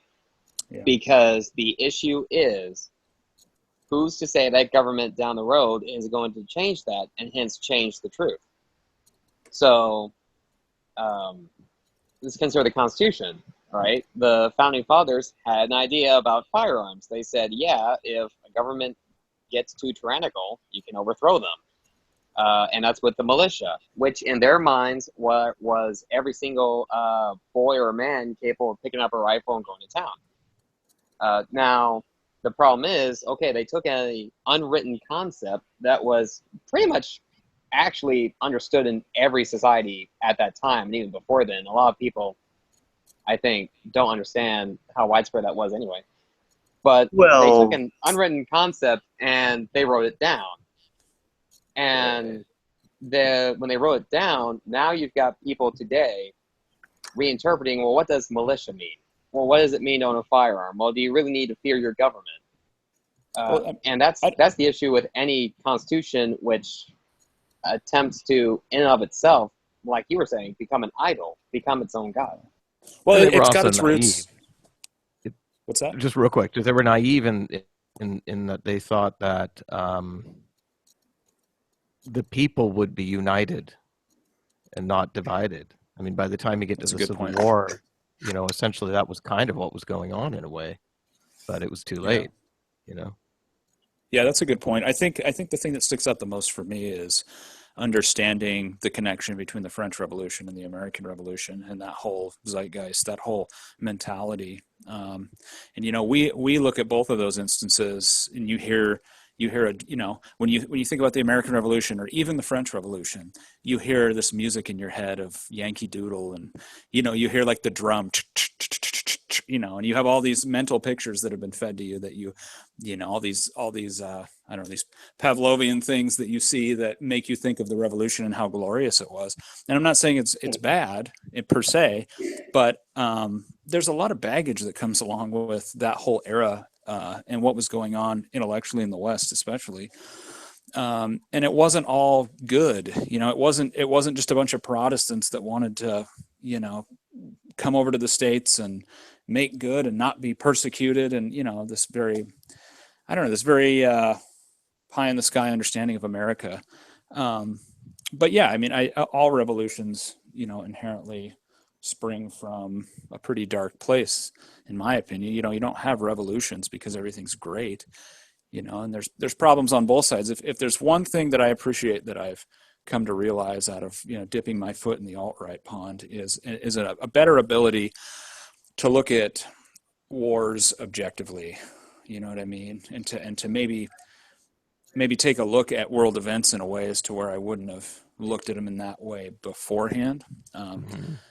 And taking a look at the Constitution and maybe my understanding of America too, in a little bit more of a skeptical way, and not thinking, I mean, honestly, being Orthodox helps too, because I'll go to a Russian Orthodox church or whatever, and even, I guess, more of a Russian church, because the Greeks tend to sort of be a little more on the, they're just not usually as traditional, I guess, in the Greek Orthodox Church diocese. They're not at all.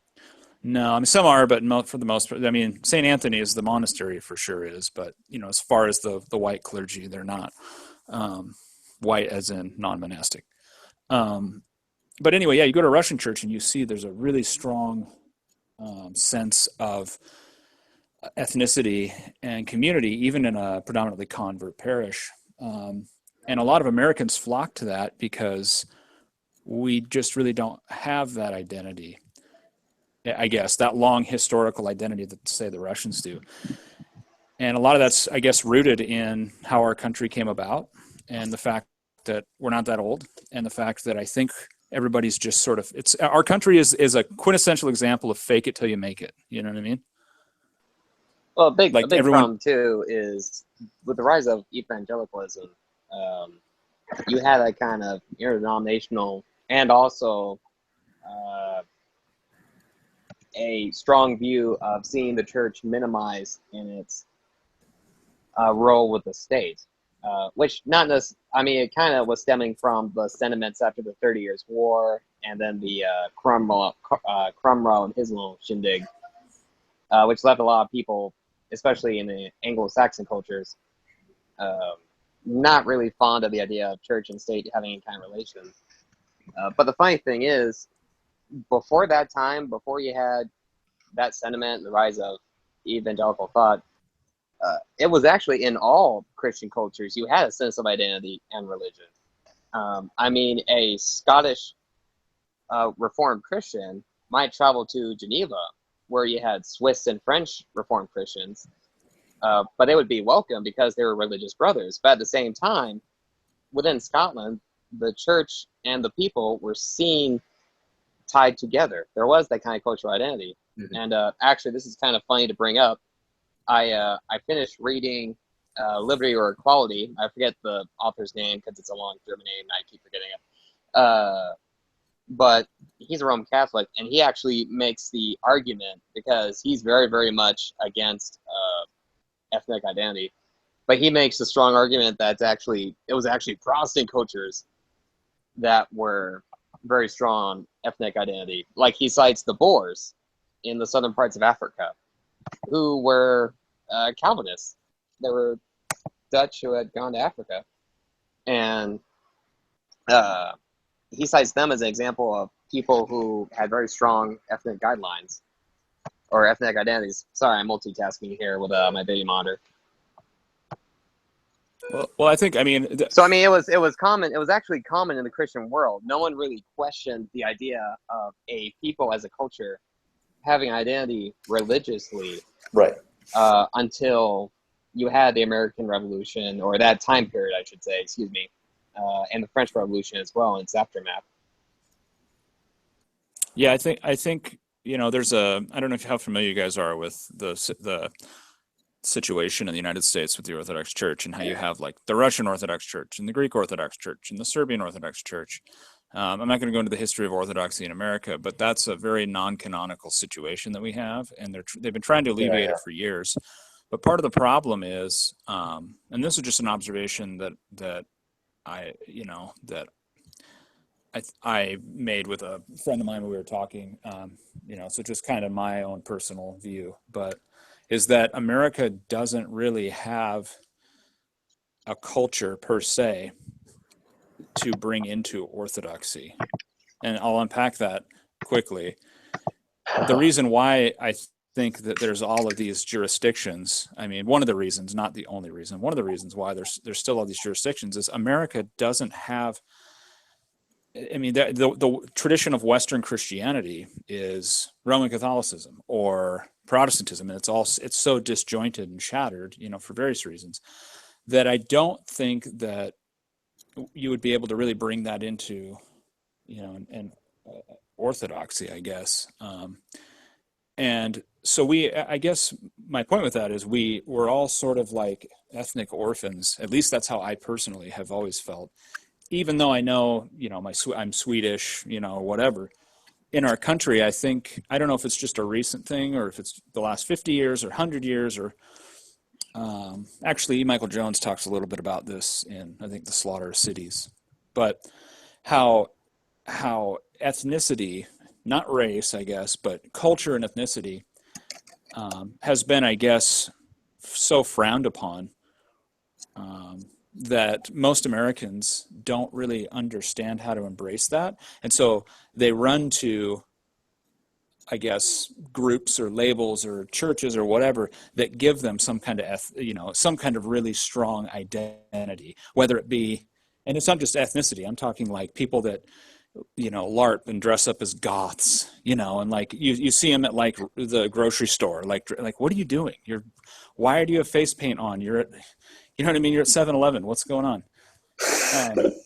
So when you don't have any connection to, I guess, an authentic, ethnic group or whatever, you kind of run to where there's a foundation. It's the same thing in my line of work. There's I'll leave out what I do for a living, but there's guys that pretend that they're Doxed. Yeah, no. There's guys that That should be a feature we have on Ian's Hangouts. Is they got the black pill. I got all those things. We got dox time. Dox time. I had someone threaten to dox me recently. That was a fun experience. Wow.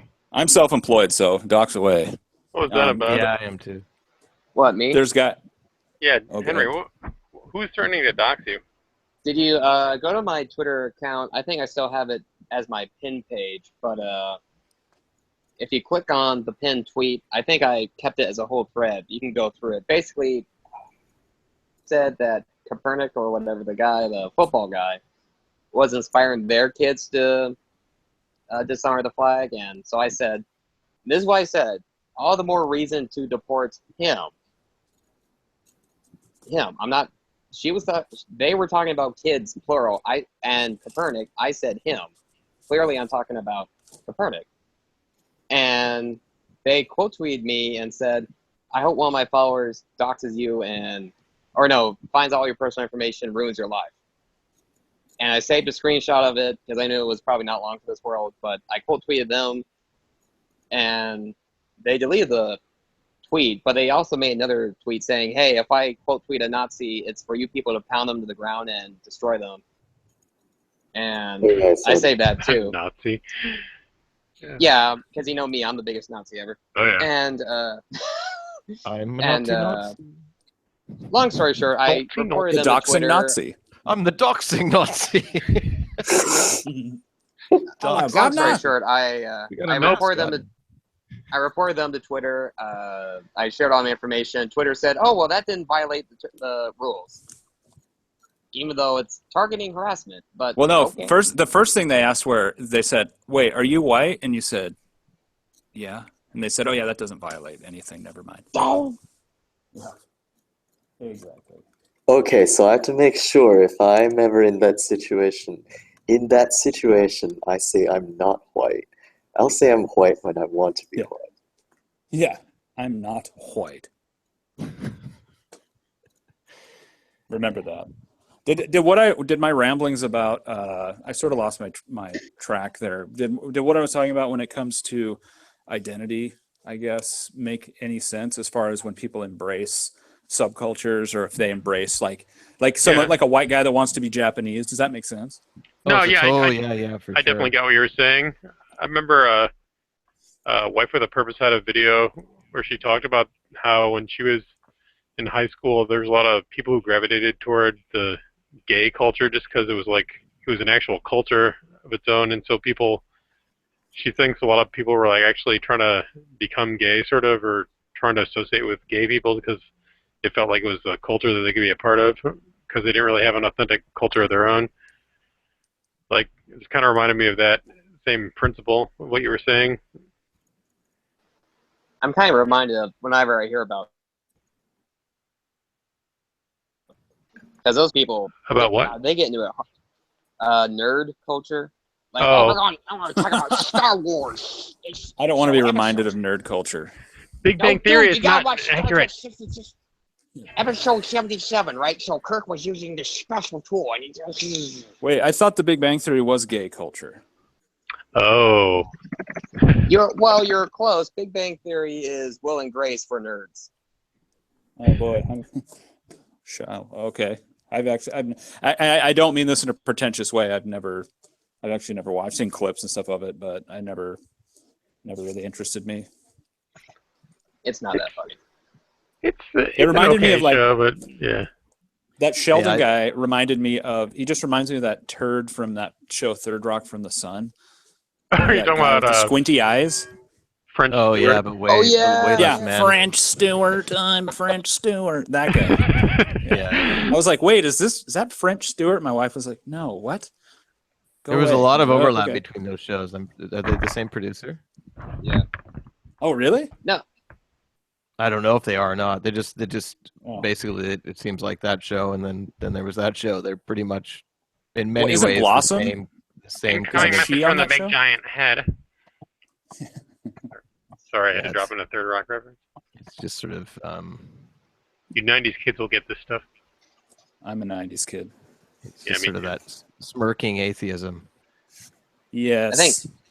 Sheldon's like the reason I don't watch. He's one of the primary reasons I don't watch the show, because he reminds me of every single awkward kid I knew in college that was exactly like that, pretty much.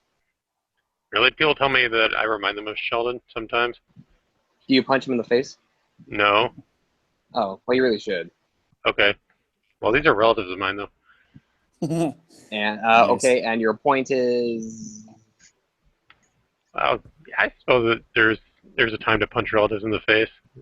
I think it's in Ecclesiastes. well, if they're zombies and they're coming after you. There's a time to kick in the shins too. I think that's in there too. Yeah. Remember which. That's time to kick. A time to be The spanked. birds sang that song. Yeah. Yeah. Oh, I don't know. That's interesting about the gay embracing of the gay subculture, because your own you find your own culture so uninteresting that you're gonna, embrace something like that. That's just so odd to me. Yeah, well, I think identity is it is a really fundamental crisis. I We think didn't kind of to know it. I mean, it sort of snuck up, but it's pretty. And then it's also the spiritual kind of dearth of post-modernity and modernity, right? So yeah, we have something, and I still get this, these people who were so possessed by these kind of controls in their minds, that I have a Catholic friend. He's a pretty, he's a pretty paused kind of Catholic, but I just throw the red pills at him, like literally put him in a shotgun and blast him with them every time I see him, because I just refuse to let a brother be like that, to be ignorant of other things and to think that Marxism's cool or anything. Like, to me, that's, and I do it in a loving way. It's not like I do it, but I don't hold back whatsoever. I just throw it at him. So this whole kind of this depth of identity that they oh yeah, we were chatting at my house. We were having a potluck with a whole bunch of friends. I'm a musician, so I have all these friends who play music, and they come over, and I variously say things to different ones. I think I got called the white mafia by the Pakistani guy who comes. So I guess I haven't been keeping my position that clear. I have made some comments on Facebook that everybody read, and I just quit doing it because, anyway, just too costly for my kids maybe, or whatever. But they basically, we were just sitting around talking about just kind of religious stuff, and we have this kind of thing where we signal to each other by doing the sign of the cross, and or crossing each other, just this kind of Catholic kind of thing, right? And it's just this kind of inside kind of connection, and I don't mean that we take those things lightly, but it's just a way of kind of broing about being Christians in this completely paused world we live in. Although he's pretty much on the left. But I do manage to get him to doubt that stuff. But immediately, these guys, they just came in. These two people, one, the Pakistani guy who's an atheist, former Muslim, and the other guy who's a lapsed Catholic. And they just can't they can't stand it. Like it really does seem kind of demonic the way they respond. It's not reason. They just do this really kind of visceral, angry, it's sort of like Satan being cast out kind of thing. And all we're doing is talking really almost like kind of speculative theology. It's not even like we're, Jesusing them over the head or something, right? But just the whole idea of talking, they just, the Muslim thinks all religion is evil and is the cause of all problems, especially Christian, I think. And the ex-Catholic is he's just tortured by his contradiction between what his life is and what training he had as a Catholic. So he's always kind of in pain over the sin and over leaving the thing. Although he's not consciously aware of that. I can tell that's what's going on in him. But this kind of really violent, and it's not just them, the secular ones too, people just get uncomfortable, or they say really stupid things, or they get really gross and crude, whatever, right? They want to like reclaim the space and take it from. And that's really an identity thing. And we've got a strong identity. We have a relationship that's, you know, a bond that's different than, you know, inextricable or inexplicable in some ways. And they've just got this modern world that they're, you know, kind of slumping through. And that's a bummer. Yeah, sucks to be you. Yeah, there's really not much there to hold on to either, and that's unfortunate. Yeah, that visceral reaction of anger, or the other extreme, which is you know, a really profound uncomfortableness with the conversation, to even go into that realm. I don't understand at what point it became so, you know, talking about sex, you're talking about religion now is like talking about sex like 80 years ago or something, you know, and you bring it up and it's like you're trying to bring up their, you know, masturbatory habits or something. It's just like, dude, I just wanted to talk to you about your beliefs, your religious beliefs, you know, and they get all quiet, you know, and like, oh, well, you know, I grew up this, but, you know, I don't know. And they, you know, want to change. Not everyone's like that, but a lot of people are. And I just think people have been so browbeat to think that it's such a, you know, your religious beliefs are so personal and private that it's like, you know, it's akin to, you know, pulling your pants down in public or something. You know, how dare you invade my sacred space of unbelief, you know, my sacred secular bubble. You've intruded with your mean old, you know, Christianity or whatever. I mean, if you're a Muslim, you know, that's a whole different story, I guess, you know, because those people tend to want to understand, you know, we want to understand where you're coming from. But, you know, they already understand your Christianity because they heard about it on the TV or whatever, or saw it. Yeah. They saw 10,000 memes about it in movies from Jewish Hollywood over the last 50 years. They basically have been programmed to despise the church by people who despise the church. I mean, this is serious. Kind of spiritual warfare kind of stuff, but it's real. I mean, there it is, because that's why they respond that way. They don't, especially the ones that are completely secular. They're not responding that way because they read a book on it or something. That's ridiculous. They have very rarely an intuitional, incomprehensible just response. They couldn't even put it in really sophisticated words, but they just know they hate it. Well, and that was a red flag for me coming back. It's the unregenerate heart that hates God, and you're, in essence, what you're doing is you're taking the fallen nature of man and you're reminding it why it's fallen, and it hates that, and they won't admit that. They'll get mad if you bring that up or you make that statement or you try to explain to them, but they talk to them a little bit longer and they'll prove it to you by their actions. I mean, they'll prove it passively is what I mean. I'm Orthodox, and I would beg to do. I might not frame it in that way as an Orthodox Christian, because we don't believe in, you know, total depravity or anything like that. Well, that's how Paul describes it in Romans 8 and Romans 1 and most of Romans. And C.S. Lewis said maybe the same thing in Mere Christianity. Oh, maybe it's from reading. But I think the reality here is that they're not even getting that far. They just don't even. That's my even point. Consider Christianity to be a sophisticated spiritual discipline. I mean, quite literally, they think. Well, you're talking about the fruit. I'm talking about the root itself. That's all I'm saying. Yeah. No, I agree. I mean, you're absolutely right. I'm not denying anything you're saying. I'm just saying that's, you're absolutely right. It is a spiritual warfare.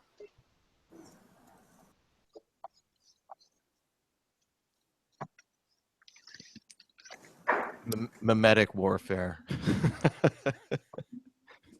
The meme wars are on. The Christians are Saint Pepe. The what do you call it? The Crusaders are starting to sharpen their swords. Metaphorical swords, I promise you, CSIS and CIS and whatever, but FBI and CIA. There we are, CIA. Yeah, nobody carries swords anymore except for people of except for LARPers. Religious sects. You know, wasn't there a thing in Canada where there was some like religious group that had to carry a sword with them as part of their religion, and they were like, Oh, Sikh. Sikh. the Sikhs actually had to carry swords. It's a dagger. It's a dagger. Yeah, ceremony. okay, something Yeah. like that. Yeah, I remember hearing about that. I think maybe Jared Taylor alluded to it or something. The Scots have them too. They have a little pouch, and then they have the dagger. See, that's awesome. Yeah. I should get in touch with my Scottish heritage and carry a dagger. Yeah. Apparently, if you pull it out, you're supposed to draw blood with it. I had this kind of weird proto Yeah, meat. I've heard that too. So every time he pulled it out to show it to somebody, he'd prick his thumb. He got really legalistic about it. So, or maybe he was superstitious. I'm not sure. Isn't that in the Turkish army too, or am I confusing the two? I would maybe I don't know. We haven't heard much from Moose for a while. Is he still with us? No, Moose left. He had to drop out. Oh, I haven't been on our page. I haven't been looking at the page for a while. Yeah, he said he had to do a Bible study or something like that. Oh, that's good. And LUE-YEE's been kind of crowded out. Oh, listen, I'm not the host, so I shouldn't be stepping into a position of authority in Ian's living room, usurping his. No, it's cool. I mean, I'm not the star attraction here. You're the steerer, though. You're the. I'm just the host. You're the Yeah. God Emperor. Oh, thank you. Oh, shucks. I'm the God Emperor. Really? Me? Kids like me? We should start making memes with that head on, like all those God Emperor. You know, I've had this avatar for a long time. I wonder if I should change it up like some of you other guys do. No. No, I wanted to stick with one. I wasn't really happy with my Suna one. Really, it wasn't really saying who I was. But these two kids fighting, I love it. That's good. That's a pretty cool avatar. If you look at it, the little guy is winning.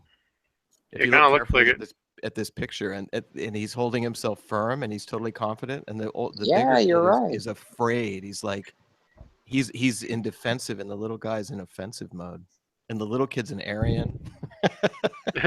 That's dark hair. I don't know. I saw that after I used it. But. Yeah, that triggers me now. I've got brown hair, man. Oh, sorry. You trigger me. Trigger man. You're trigger happy. I have black hair. You really trigger me. The straightest and the blackest. I also have some red hair, but In your beard? it's Oh, on you my have chin. You have some Anglo heritage or something? Or is that a typical? It's only about 5% of my facial hair. Oh, okay. Yeah. You just bottomed out. Oh. But Looks like Shane just left. Oh. Wonder if he had He to go said, or what. okay, later, guys. Oh, I didn't see that. Where did he say that? I didn't see that. at 8:51 in the group chat. Oh no. Oh, that was Senghенdrake who said that. Yeah. Well, that's who. Yeah. Shouldn't have got tangled up in this. What's that all about? Anyway, shouldn't be. I think LUE-YEE and Senghенdrake had this whole back and forth going in the internal text chat, with which none of our listeners can see, but they were just kind of dancing each other about Catholicism and stuff, and calling him a Wycliffian heretic and things like that. Where's Nick B. Steve? I'm a Shout out- Wycliffian heretic. Yeah. We should have a shout out minute. And one would be to Ayla. I miss Ayla. She left Twitter. She got kind of chased off. I'm not sure. I haven't. Really? I've tried to make some contact. Wife with a purpose? Yeah. Oh yeah. I think she's a wonderful, wonderful person, and Yeah, she's nice. I miss having her around. Yeah, I was wondering. I did haven't my heard from her in a while. on my channel. Wasn't she pregnant? I mean, maybe she just has to attend to her family more at this time. Yeah, no, but she actually she was getting she went through a real period of aggressive attack. I don't know if you guys noticed that, but she was. Well, really, yeah. She was attacked. Yeah, sort of. And I remember she was saying she was gonna delete all her Twitter activity more than a month old because she didn't want people doxing her or something. Well, although, and don't get me wrong, somebody I don't. put So her town down or something. Sorry, Henry. well, I was gonna say I don't support that kind of thing. I mean, what people did to her, but at the same time, I mean, she would go after people and antagonize them, and then like a second later post personal information or pictures. I mean, I really don't suggest people do that. I mean, you don't poke at the wolves and then give them meat to chew on, if that makes sense. I mean, Yeah, I know what you're saying. Yeah, I never. I mean, there's a noticed reason that. why I don't post pictures of my daughter or pictures of me and my wife, not just for doxing, but you know, if I'm going to make people upset, even if righteously upset, I'm not going to give them ammunition to go after. Yeah. Yeah, I mean, I remember actually looking at some of her videos, and I remember apparently she used to use her regular name on YouTube. So like I saw in like the comments, people were responding to comments. They'll say like to Ayla blank. I won't say her last name because I don't want her to get doxxed if she's in any danger. But like you could see what her full name was from just looking at the old comments on her older videos. So I mean, there's lots of ways people can get doxxed out there if they're not careful. And I guess you have to be careful about how much you put out there. Yeah, exactly. Yeah, yeah. Doxing me is awfully easy. Well, Yeah, yeah, me you put too. your name out there. Anybody with, I don't know. I mean, I don't think I'm considered a threat or anything. I get very low readership and followership. I guess oh, sorry, go on. No, nothing. So I mean, if somebody wanted to, there is a way of kind of trailing through my various accounts, my various websites, and finding your way probably back to my Facebook page. So, which is fully just me, or at least it's normie me anyway, or it's my public persona in this city so far. That's Well, you in the picture, isn't it? I remember you appeared on camera a couple of times, didn't you, William? Oh yeah, I've got videos on my thing with me, and I haven't taken them down. Every once in a while, I wake up in the middle of the night in a cold sweat and think I should, and I don't. So, but those are yeah. Anyway, no, I haven't done that. Yeah, I mean, but I part of me, I don't really think I've really said anything that I wouldn't even try to defend in front of even my most lefty kind of friend. And if they didn't want to be my friend afterwards, then they're not a friend of mine. Like I don't really say mean, nasty things. I try not to swear too much, and pretty much at all. I not that they would care about that, but I've said some racial things, but I've tried to be as full and open and reasonable as I possibly could be. I've shown some frustration and so forth, but I mean, I know they'd be shocked and they call me a Nazi, but I don't feel, that anything that I've done online is mean or hateful. right. Might be spirited, might even be angry. I don't mind anger. Righteous anger is a perfectly fine thing. Even just, anger for protection for your kin is a fine thing too. It doesn't have to be just for Christ. But, Yeah. Yeah. So I know I'm not.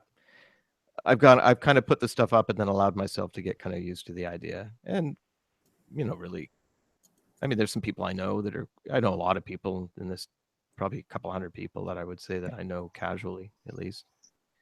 And it would be a pretty miserable state to be in, even if they listen to this, though.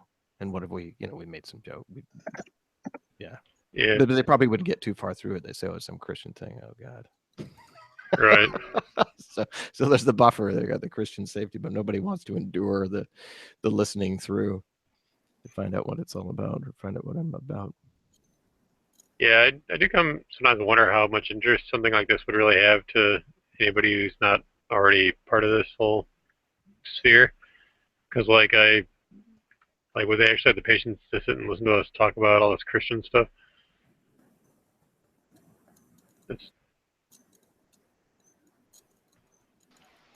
I mean, definitely, I would say it definitely probably served the purpose within alt-right circles, sort of for like the reasons we were talking about earlier, especially Shane, just in the sense that it does present another viewpoint in contrast to a lot of the other viewpoints under this umbrella.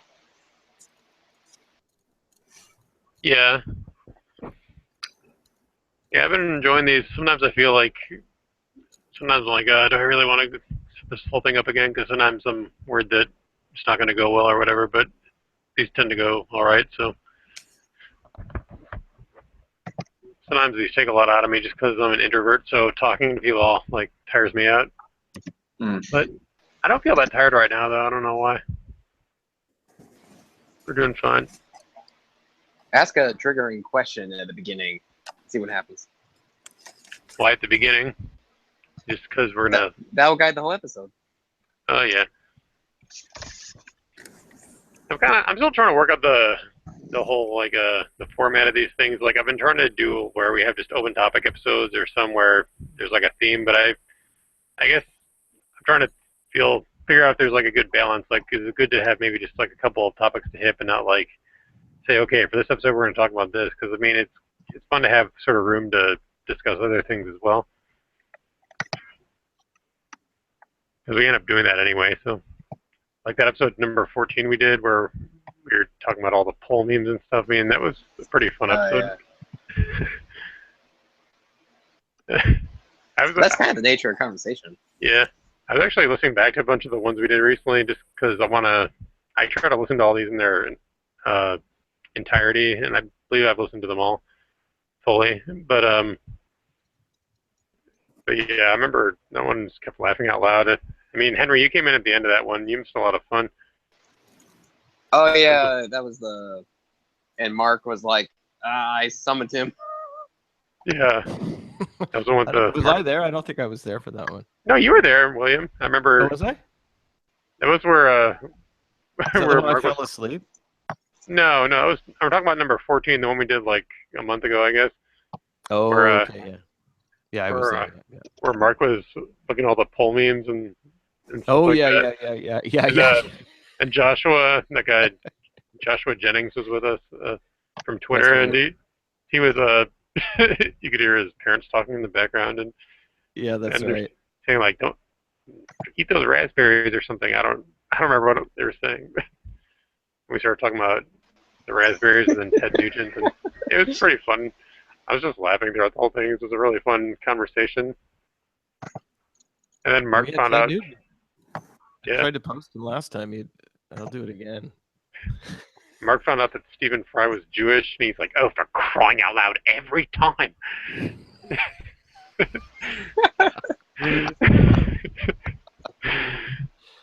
He's an Orthodox too. There. Yeah. Have you? Ooh, what? Oh, he's gone. Sorry. Shane. Yeah, Shane too. Shane actually said he wanted to talk to Mark Citadel, but I guess unfortunately Mark didn't come to this one. Mark says he's on semi-hiatus. I don't know what that means exactly. I guess he's just taking a break from some of his activities just so he can, I don't know, like what? Still writing some great stuff. That, yeah. That article he did on Islam was just through the roof. Oh, yeah. I'm not saying I concur or anything. I just thought, wow, okay, I have to read it 2 or 3 more times to kind of really get. Yeah, the one about it's new material to me, but it's like, oh, okay. There's something to listen to. This is worth reading. Yeah, the one about Shia Islam. And basically, its connection with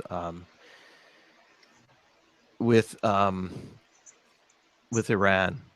And with basically Persians, basically Indo-Europeans, basically. Yeah. Looking at it's a very different kind of a trade.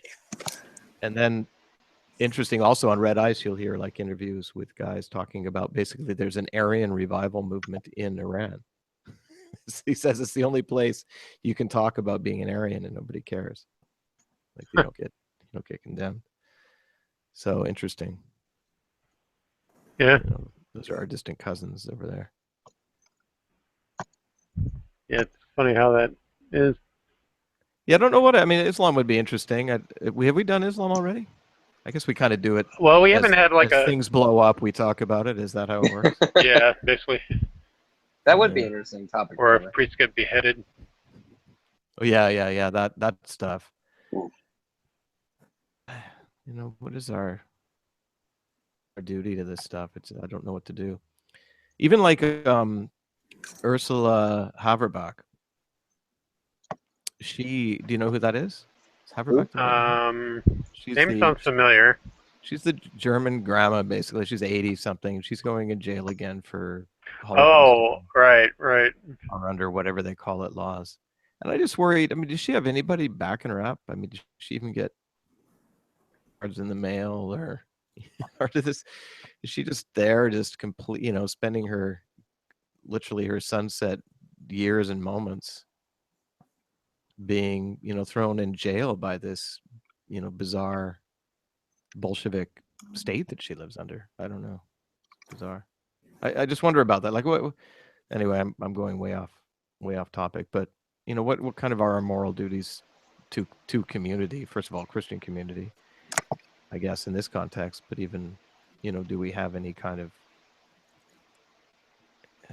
I guess that's what I found. I mean, backing up or maybe putting out another idea a little bit. When I first came in here, I came in to the alt-right. I came in as a Christian, with both feet running and expecting it to be like a place where there was community. And I've discovered it's a bit thin in a way. Unfortunately it's thinner than I mean, it's really, there is something there, but that kind of moral, it's really just kind of, we talk about those people that happen to them, and it can end up becoming just kind of a means to say something against leftists, rather than, oh, here's a problem that we actually, as Christians, we would say, here's a ministry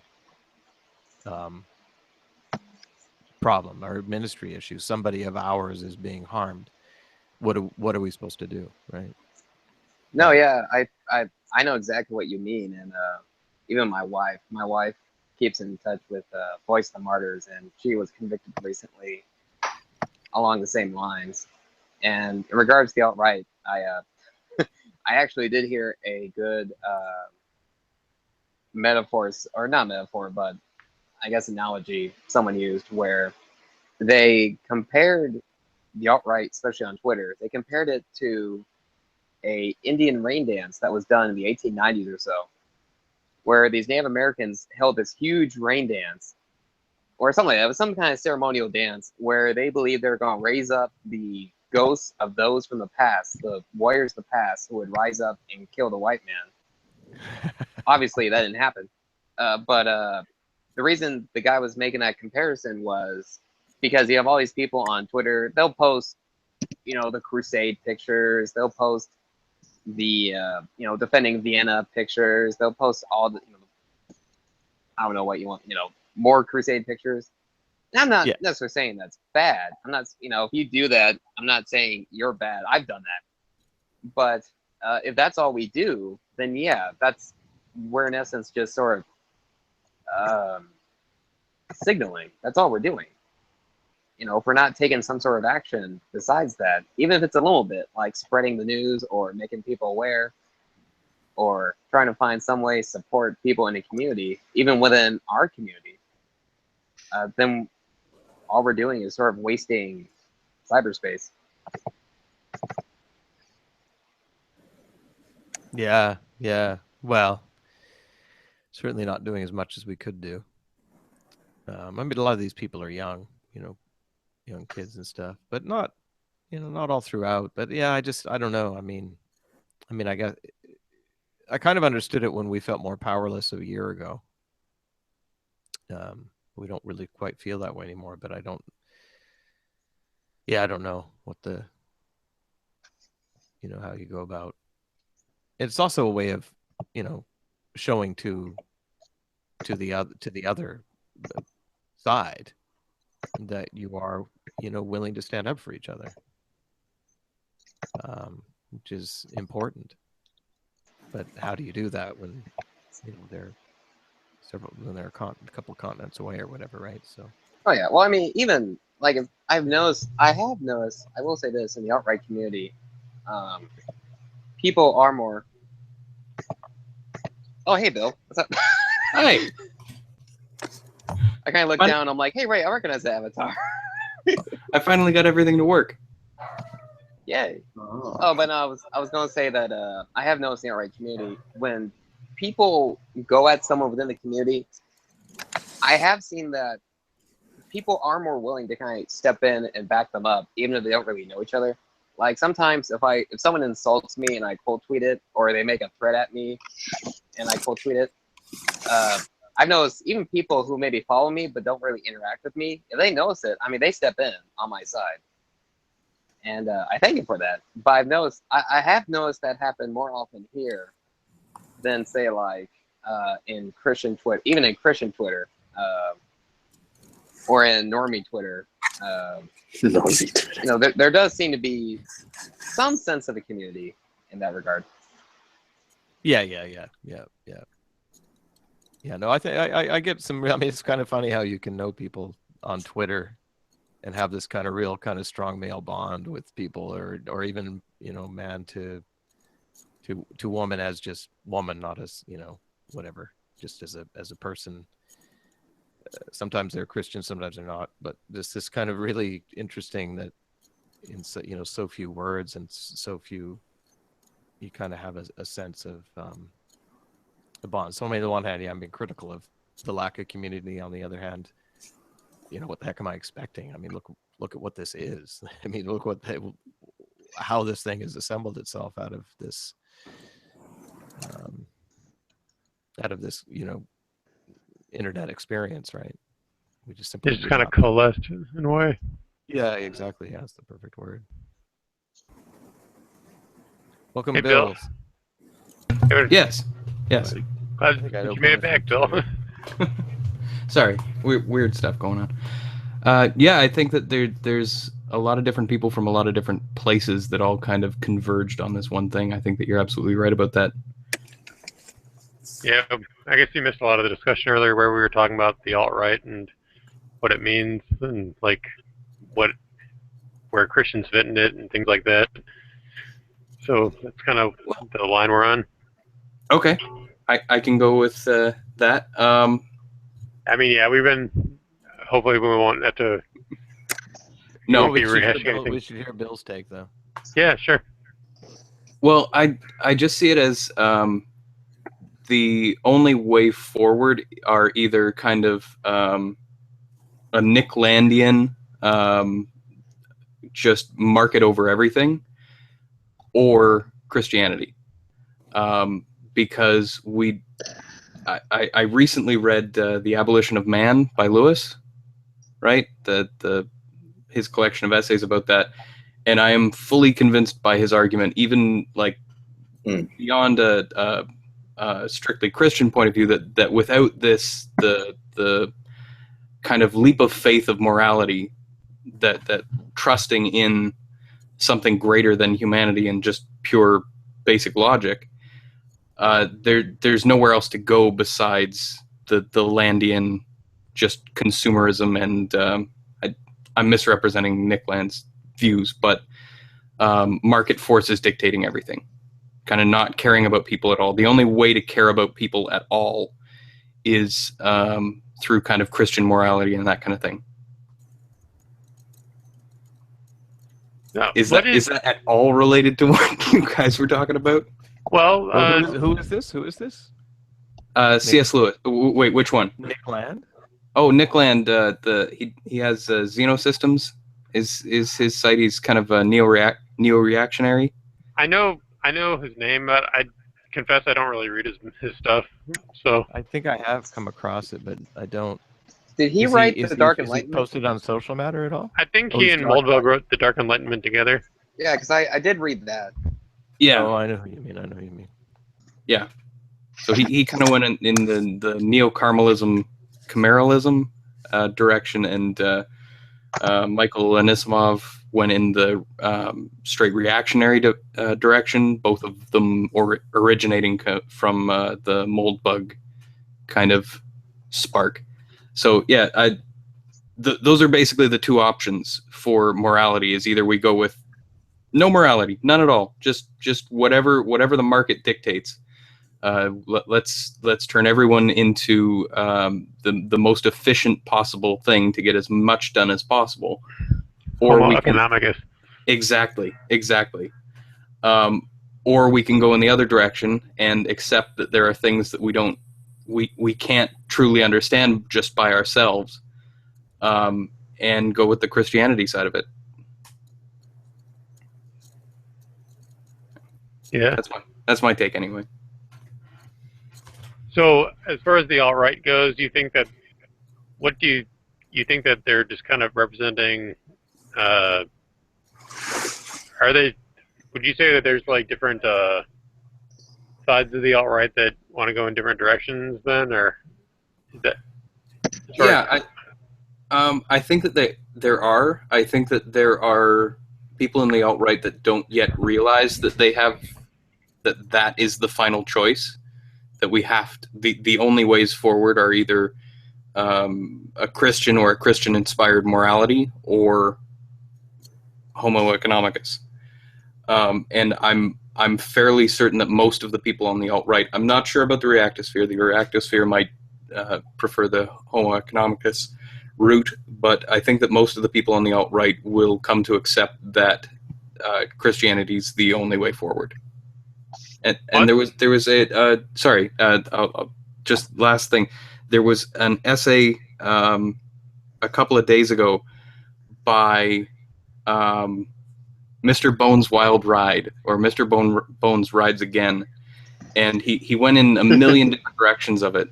But his final thought was that the only way for Western civilization to go forward is for the alt-right to defeat the kind of cancerous liberalism that we have right now, because that's what the alt-right and the kind of mimetic internet culture was born to do. And then for that to be superseded by Christianity and a more reactionary Christianity in order to defeat the old enemy of Islam. So I thought that was a really interesting essay. Find that somewhere. Who's that by? I think, Mr. Bones' Wild Ride. I think he wrote it up somewhere, but I couldn't find where he wrote it up. That's recent or that's an older thing? Recent, like yesterday or the day before. Oh, really? Oh, okay. So it's, yeah. Would it be in the Nick B. Steve's reactionary or This Week in Reaction? I don't think so. I'm going to mute the microphone and see if I can find a link to it to link it somewhere. Give me 1 second. We'll be back after these messages. That's funny, Bill. I always get fooled by people's avatars and think they look somewhat like their avatar. We've been kind of hanging out on Twitter a bit. Every once in a while, run into each other. I totally do that on purpose. It's entirely intentional. So I thought you were like this guy. Oh, maybe he's even older than me. Nope. Bill, Just you should have kid. a black woman as your avatar now. Yeah, really. I'm not an old man, but people think I am because of my avatar. Yeah. I told the story about that, didn't I? How I had my real face as my avatar for a while, and people kept calling me kid because I guess I looked fairly young for my age. Oh, like, yeah. I thought I was a teenager, so I just went the other direction with it. Now people started calling me, "Hey, look, old man," and stuff like that. Just like it's better than being called kid. I guess so. When I had Richard Not too III old, as man. my avatar, I had people calling me Richard, even though that's not my username. But.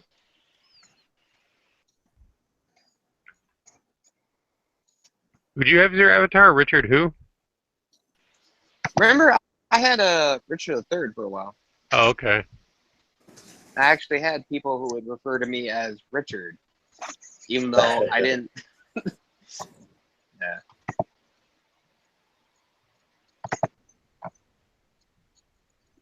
What's your avatar now, Henry?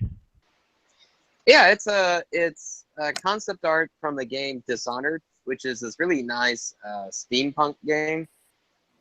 And I was talking, I forget who it was I was talking to on Twitter, but we were going back and forth about, and I was like, yeah, I really did like that game, and I'm not like a huge gamer. Like I can probably count on one hand the amount of video games I play in a year.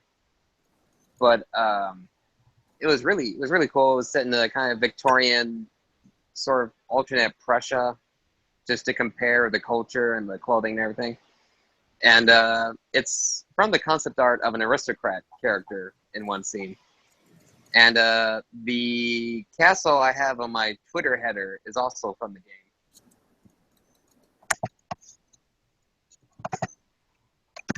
Cool. Dishonored, you're saying? Yeah, Dishonored. Gotta add that to the notes because I have to get all the little link to all the little references we make. Pen isn't working very well though. Yeah, if people just Google like Dishonored concept art, it's really cool.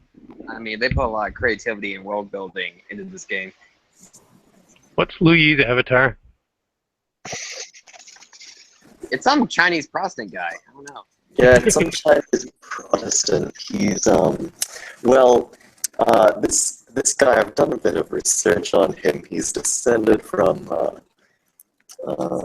Robots? is it the sixth emperor of the semi-legendary Xia dynasty, and he didn't do a 23andMe, so we don't know about his DNA, but he probably is about 97% East Asian. Nah, he might be Any Japanese. Ooh. Or what? Oh, there we are. Thanks, Bill. Yes. So that is the beginning of the rant. Don't read it now because it's really really long. But Oh, so it's a read it Twitter at some rant, point. or it's he kept posting images that I thought that looked like they would have been the write up to it, but so there's I no don't know where actual he was link getting to those the from. argument to the article itself. No, Oh, which is crazy. disappointing because I quite enjoyed it. Uh-huh. Worth reading. Worth reading. Good. What are you looking at? I just sent Twitter via Twitter. There's a. Yeah. Oh, okay. I got Yeah. like I- 3 computers up here. I don't know how to coordinate everything across all of Oh, them. okay. I'm working on my upcoming post called "The Metaphysics of Meme," of the meme, and it's basically meme as the answer to the philosophy of mind. Well, the meme, I thought you said meme, like the golden meme. No, meme. Meme. Aristotelian. Me. Yeah. Anyway, look for this in a Twitter post near you. All right. Always interested in new meme content. It's pretty Meta meme content. It's the weirdest thing I ever wrote, but it's Have to kind make of fun. memes about memes. I think I believe In the it's only 70% of what I wrote, but it's fun anyway. in the text chat, Captain Drachma says, "I thought LUE-YEE's avatar was the villain from the Fu Manchu movies." Oh. Oh, well, I'm a reincarnation of that guy, so yeah. No facial hair, Well, or reddish facial hair. in this lifetime, I'm not married yet, so it would be improper to have that kind of facial hair. And That's stuff. right. You said this before once. Yeah. What's Oh, this that's right, about? you did. That in Chinese or in Chinese culture, or at least in your region, or just everywhere, that a man doesn't grow facial hair until he's married. You can't just be single and have a beard. That's wrong. That's just wrong. Plus, you want to attract the ladies too. Yeah. What about mustaches? Yeah. Bill's got a nice mustache there. Look at that. That might be useful, but yeah, I don't think that would be flattering on me right now. Do you have the creepy long fingernails? I could. I won't. Makes typing too hard, I know this from experience. I mean, just from non-creepy long fingernails.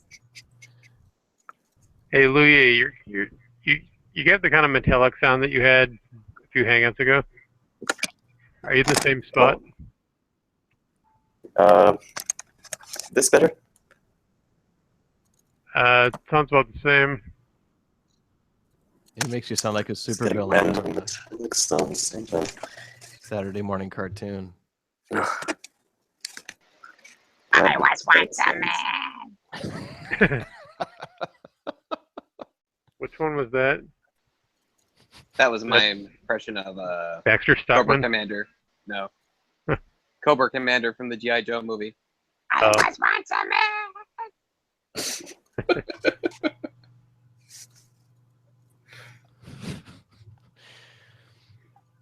We're getting to the Sheet tail post. end of this. Yeah, where you start talking about 90s TV shows and stuff. We were talking about Third Rock from the Sun earlier. That's right. That's right. Solid propaganda. You always need a 90s episode. What? Every show, and I include Hangouts in the category shows, they all need a 90s episode, flashback episode, the 90s flashback episode, G.I. Joe, Third Rock from the Sun. Dude, G.I. Joe's 80s. It's our substitute for vaporwave. Wait, when you said flashback episode, I thought we were going to all cut back to us in the 90s. I think that'd be more difficult than like references to things that happened. Yeah, no, let's not go to 90s me. No, we're not going there. Yeah, I was pretty much a loser teenager. I was a loser, about 50 pounds heavier. Yeah, no. I had a great 90s. What'd you say? I had a great 90s. Yeah, you got to be an adult and stuff. Yeah. I was... What was I? I was only 25 to 35, yeah. Was that before the gender surgery, or?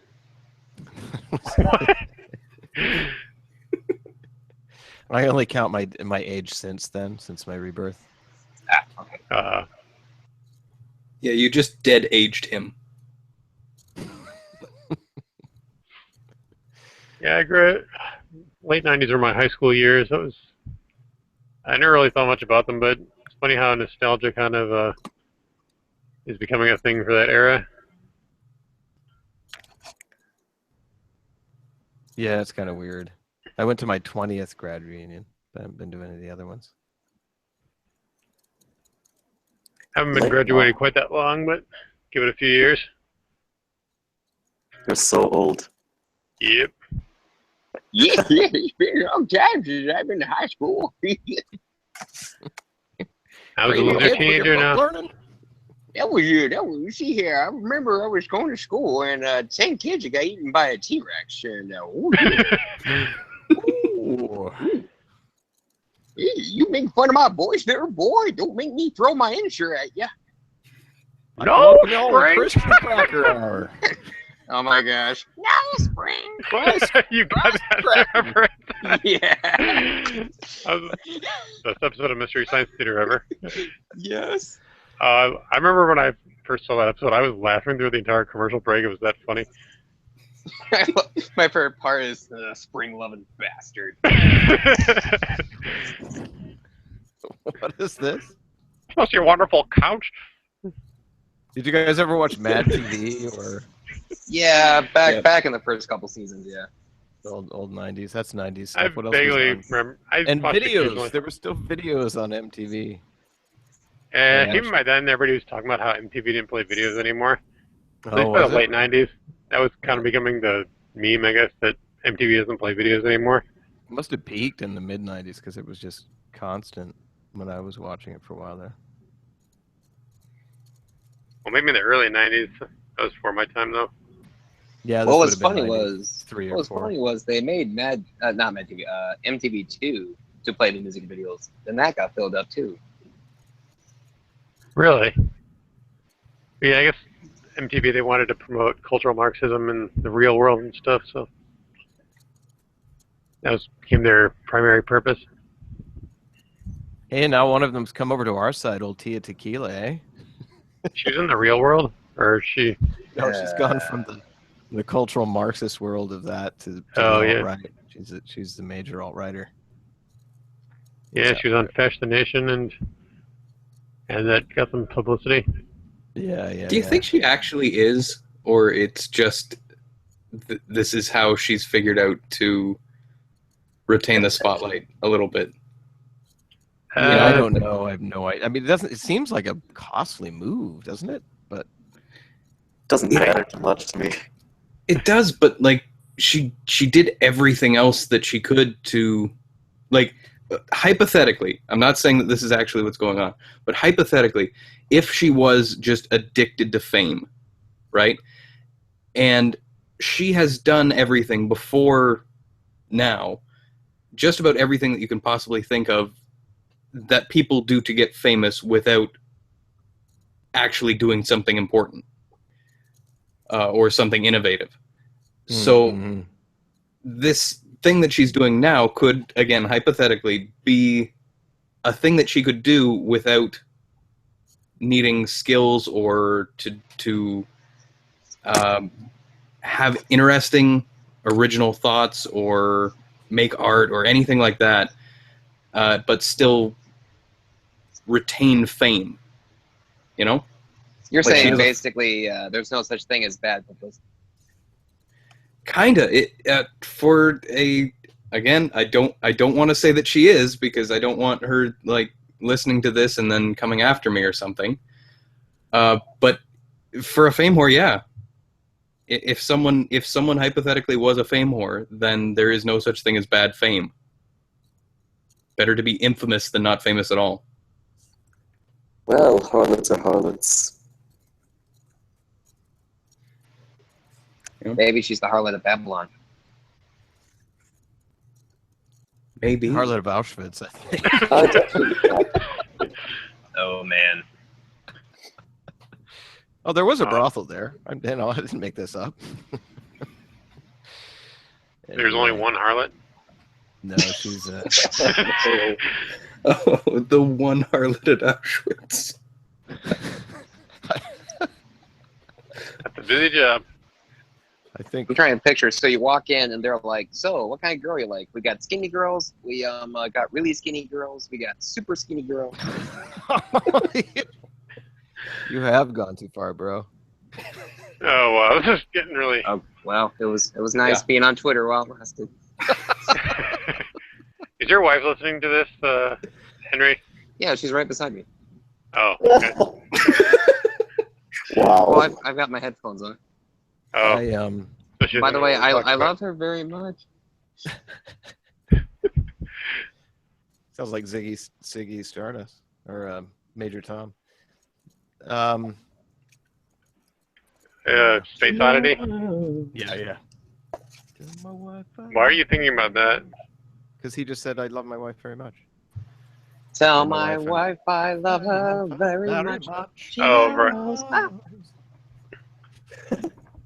It's our honor of David Bowie's death on here at the Ian's Christianity Hangout 26. Yeah, he died in like January, We though. almost neglected to mention David Bowie's passing. There, he did it. I never really got the whole hype about David Bowie. I don't know. His music was never really that... I don't know. I never got into it. I loved his last album. I really liked it. Oh, I never heard it. When was it released? Like 3 days before he died. Oh, wow. Yeah. Lazarus was the big single from it. Oh, wow. Which again, was weirdly... I don't know if he did that on purpose, but because he did like an assisted suicide thing or something, I think. But he died three days after he released the single Lazarus, which kind of the biblical and mixing with, yeah. Oh, wow. Yeah. Yeah, David Bowie was like the first really big name to die this year. I always wonder, like, who's going to leave us in 2016, or like every time there's a new year, it's like, so who's going to leave us this year? Then the first one was David Bowie. It's like, oh, there you go. It'll be you this year. What? It'll be you this year. Well, I hope not, but if I die this year, I hope it's some sort of martyr or something, because, I mean, dying any other way would just be kind of pathetic. Yeah. I don't know. Do you know anything about Hillary Clinton? Not that isn't reported in the media. Are you sure? Yes. Okay, tap the microphone twice if that's for real. I told my significant other today that if I was to ever Yay. commit suicide, I didn't commit suicide. I was killed by Hillary Clinton because I had information that would lead to her arrest. I swear to God, that's what I did. Your significant other, eh? Yes. I use marital status neutral terms to protect anonymity. Okay. And not Gender trigger specific. She is a woman and Okay. always has been a woman. That's good, because otherwise we'd have to... This would have been a problem. Yes. Hi. Well, that ain't no fun. Wing, ding, ding, ding, ding, ding, ding. Oh, sorry. Back to Christian. Christian crackers.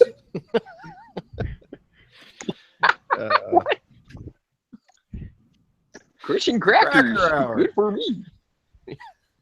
You know, did you see that Steven Crowder video where he was something like, after the whole YouTube thing where they're changing the rules about what you can monetize, like, he's like he had this video called the most unintentionally offensive video ever, and they're showing all these little, like, vignettes of him, like, saying stuff that sounds offensive at first, but then they show you the context of it, like he's looking in the mirror, he's like, of course, blacks don't work, and then they zoom out on me, and he shows he's wearing, like, a black suit, and he's like, I need a gray, or something like that. Things like that.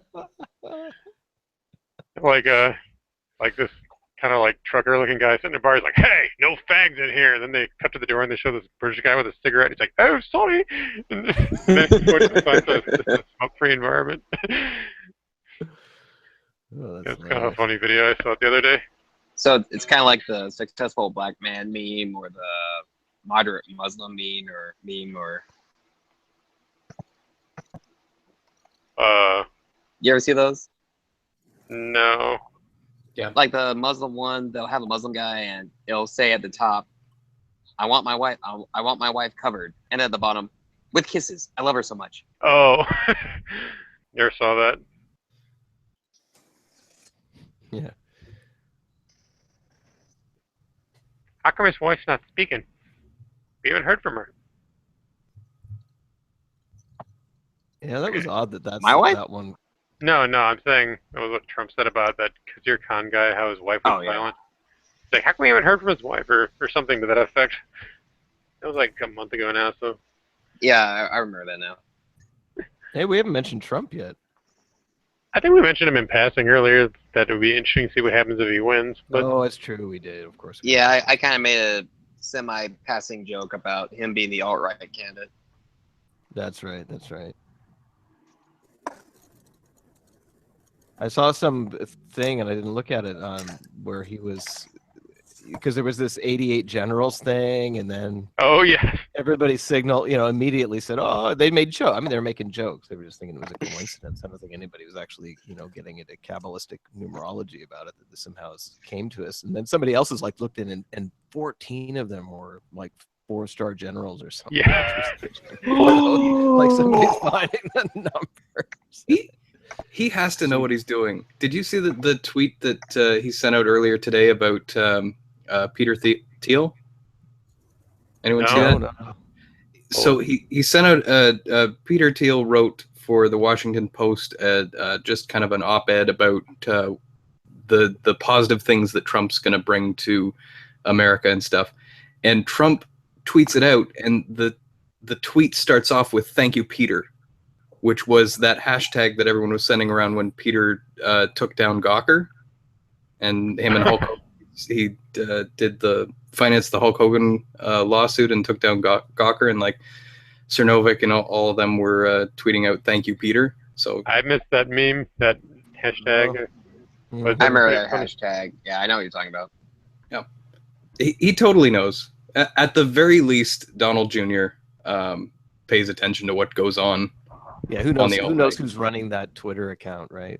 I mean, it's not necessarily him. There's also the thing about Donald Jr. retweeted Kevin McDonald, didn't he? Yeah. It is actually kind of fascinating to look at this whole Trump thing. You wonder, are they a little bit more red pilled than they let on? I think he's setting things up for. I was a little surprised. I think it would. I mean, I guess that just wouldn't work. But it would have been nice if he'd actually picked one of his sons to be his running mate. In a way, just like this, be straight up about this. This is the new dynasty. Well, I don't think his younger son is old enough to serve as president, so he wouldn't have qualified. But oh, you have to. Older. What's the age? 40? Well, 35 is the minimum age to be president. Yeah. Although. Oh, I see. I think maybe Donald Jr. is that old, but not Eric. Yeah, I don't know. I mean, for some reason, I kind of trust him. I don't know why. It's just kind of an intuition. I mean, I know I always thought those Bush guys were evil. They never had my trust. Clinton was smooth. Obama is just an automaton. You know, he's just a puppet. Yeah, the way he speaks too, it's so controlled. It's so designed to soothe and to implant the memes into your mind, right? I mean, it's there just to. It's very weird, you know, like a hypnotized nation, because he speaks plainly, straightly, but with this kind of like erudite affectation on it. So it seems like he's really good from lots of learning or something, right? Yeah. But Trump just even the fact that he's made a few missteps has actually made me think, oh, he actually is even more of a human than I thought. I think his intentions are good. I mean, I don't know what he can do, but Well, then didn't WikiLeaks come out? WikiLeaks come out recently and say that, yeah, we can't really release anything about his emails because he's pretty much the way he is in real life. Yeah, I think he's just straight up G. Like he on Oprah Winfrey in 1980, whatever, basically talking about the states needed the kinds of changes he's intending to do now. You know, he saw it then, and he hasn't changed his position as a probably civic nationalist, but as a protectionist. You know, as a actually a proponent of tariffs, which is, you know, haven't been talked about since when, the 1800s. You know, it's a very different kind of thing, and you know, 30 years later, he's still looking at the scene and going, yeah, it's only worse, but yeah, still same policy. So I don't know. I do tend to, I trust that he's honest. I don't know what that means in the end, but I'd sure be interesting to see what happens if he, you know, what we can do if he's in versus what we won't be able to do if she gets in. Yeah. Of course, if Hillary did get in, she'd probably croak. I mean, seriously, like, her health is just not good. Yeah. Yeah. So it'd be President Tim Kaine, who, I don't know, he might be scarier. Yeah, who knows? I don't know anything about He just seems like a total cuck. I mean, he used to be, he's pretty much... Can you be a cuck if you're a Democrat? Well, if you're white, maybe. I mean, oh, as he's a white, yeah, ethnic cuck. Yeah. I mean, he's like speaking Spanish on the Senate floor and things like that. And, like, he's very much excited about population replacement. You only got 75 more languages to learn there, bro, to be a true multi-culti hero. So let's get on it. You know, well, LUE-YEE knows a bunch of languages, so maybe he can do it. I don't know that many languages. Well, you know English, you know Chinese, Robot. You know Hebrew.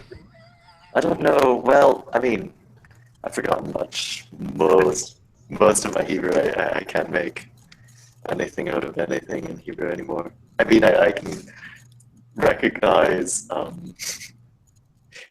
like third-person singular feminine possessives, but my vocab's gone.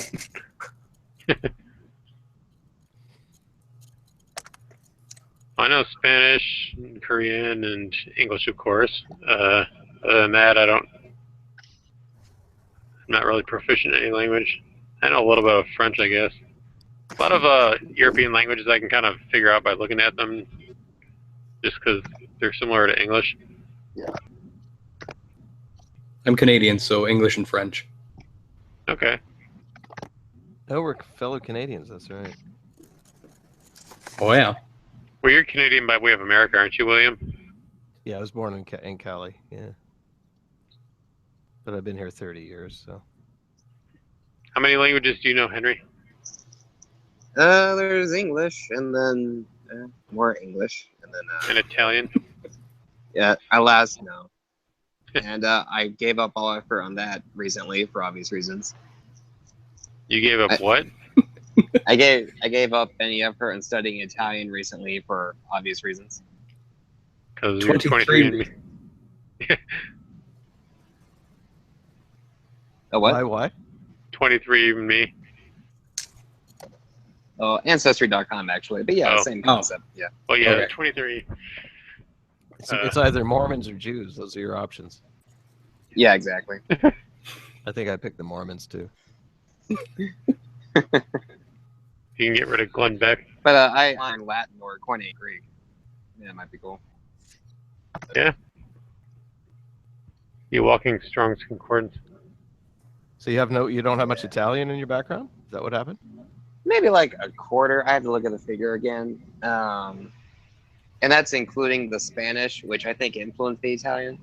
But turns out I'm actually British. Hence the name change. Wah, wah.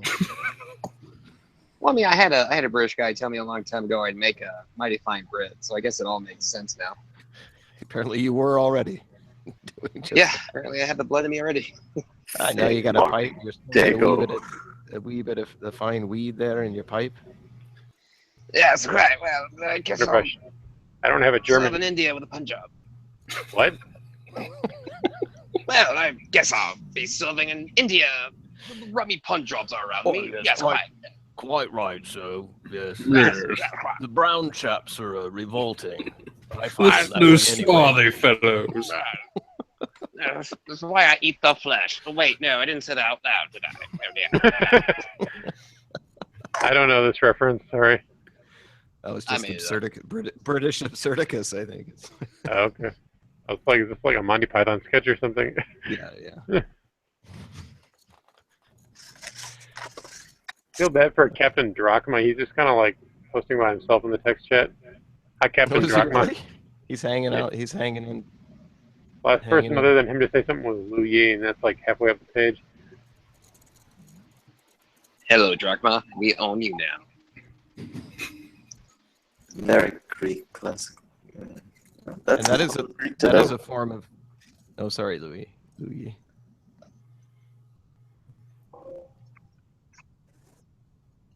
That's actually a text that just disappears forever, isn't it? Those. Like tears in rain. That's right. It's castles in the sand. Time to die. Text chats adjacent to Google. Uh, Hang- Uh-oh. The host of the... Oh, dear. Oh my. Oh, my. Ooh, we're hostless. Oh, I was just gonna ask to have my drink refilled. Wah, wah. All right, I'm in charge now. Bill, I'm making you Minister of Defense. Will, you can be Minister of Agriculture. There was no talk of mutiny. None. None at all. Oh, darn. We're still alive. Okay, good. I'm not going to say who, but Henry Someone. might have been planning mutiny. What? No. I didn't do nothing. It's because he's been hanging out with those alt-right brats. Got war on his mind. It wasn't mutiny. It was a peaceful transition of power while you were that's incapacitated. Exactly. Well, as long as it's It's still only going, because he was unchallenged. Peaceful transition of power. So boring. I was going to say, if this turned into like a regular podcast where people actually download it from some site and not just went to YouTube, I would not be needed for anything other than just to be a host, because I feel like I'm the least intelligent person here. No, that would be me. Oh, I don't know. No, wait, I dibs least intelligent. That's What? mine. I dibs least intelligent. Oh, That is come on. That mine. was mine. Now you say Keep that title. I staked out that territory. well, I know it's definitely not Henry because people are always like, "Is Henry joining?" and stuff like that. They always want you to be there. Oh yeah, whatever. Like who? All the reform Sam- people. Yeah, the reform people. I got prestige. All the I all don't the know Christ how I rebels. feel about that, but The young, restless crowd. I got. Oh jeez. Oh no. I disavow any Good for- attachment to those guys. They're always texting in. Henry.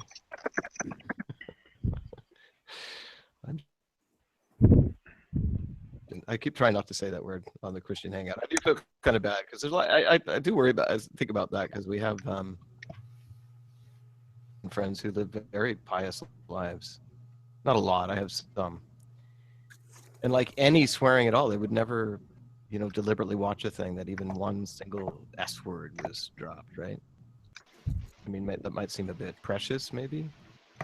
But I don't know. There's something about, kind of committing to the fact that your mouth was not created for profanity, And anyway, I'm not trying to get to Emily Post on us all here, but I do sometimes wonder about that. Oh, jeez, I keep bumping my ankle. Sorry. These little is from. Weird fact. I didn't swear until I was 17. Wow. Nice. Yeah, not even one, and now I swear like a sailor because I had to work through all that. But yeah, I am trying to get away from that as I go forward. But it is difficult. It's addictive. It's a vice, like anything else. That's a heartbreak. Yeah, it's true. It's funny. I mean, yeah, we talk about all the other kinds of parts of decay of society. How people have essentially sex lives now that only prostitutes would have had. Can't remember which podcast I was listening to. They made that comment. Oh, I think it was maybe it was Woes. And Was it America Weekly, maybe? Yeah, maybe it was Weimar. Yeah, I feel like I heard that on America Weekly. Or maybe it was on Ascending the Tower. I can't remember now. It's one of the. No, I know that on America Weekly he was talking about prostitution or something, wasn't he? I can't remember. But, he was talking about pedophilia this last time. Well, yeah, that was the most recent one, but before that, he was talking about how. I want to say it was from America Weekly because I do remember hearing somebody say that thing about how only prostitutes would have had the sex lives that a lot of people today have. Not me, of course, but I don't have Wait, that. are you a of prostitute? No, I'm saying I don't have that kind of sex life, but so I'm a good Christian boy. But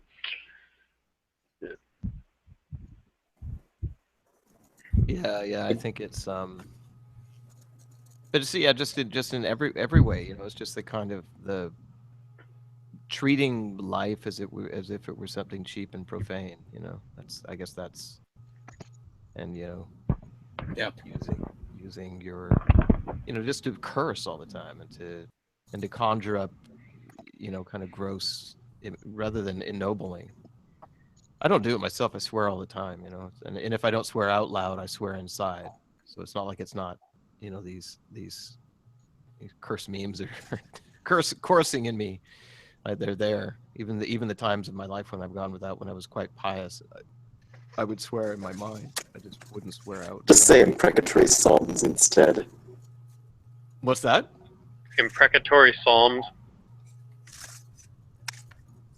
Yeah. And once in a while, it's 137. Is that the one where it talks about the babies dashing against the rocks? Yes. Depends who.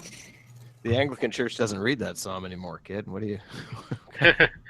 Well, Church I you don't go to? know which Anglican church you're talking about. I use the 1662 BCP.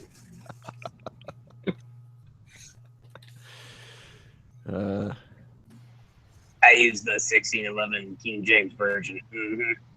That's the I'll go authorized version. As the authorized version. That's The on my only Bible phone there with is. funny spellings. Good enough for Jesus, good enough for me.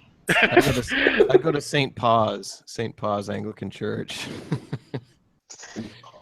No, that's not true. My church is great.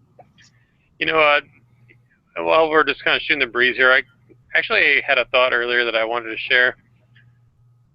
I was just thinking recently about how we were talking about social media, and it reminded me of this, but it seems like Twitter, like I don't remember where I heard this, but they say one effect that the alt-right has had on I guess, mainstream thought is that a lot of journalists are actually afraid to say certain things because they're afraid that trolls are going to come after them. Like, this is actually a thought in their head. And I was thinking, like, are they in some ways a victim of being accessible through things like Twitter and having their email address out there? Like, in the old days, did most people have access to journalists like that? So are they in some ways becoming a victim of their own leveling in a way? Yeah, probably.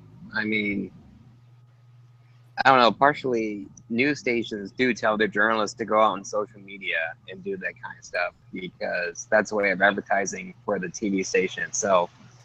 Yeah. But I mean, at the same time, you have to realize it's social media and it's an open medium. I mean, I can tweet whatever I want and I'm free to, but I have to kind of do it with the realization that someone and their mom could come across my tweet and want to respond to it. I mean, that's just the nature of the beast. Yeah.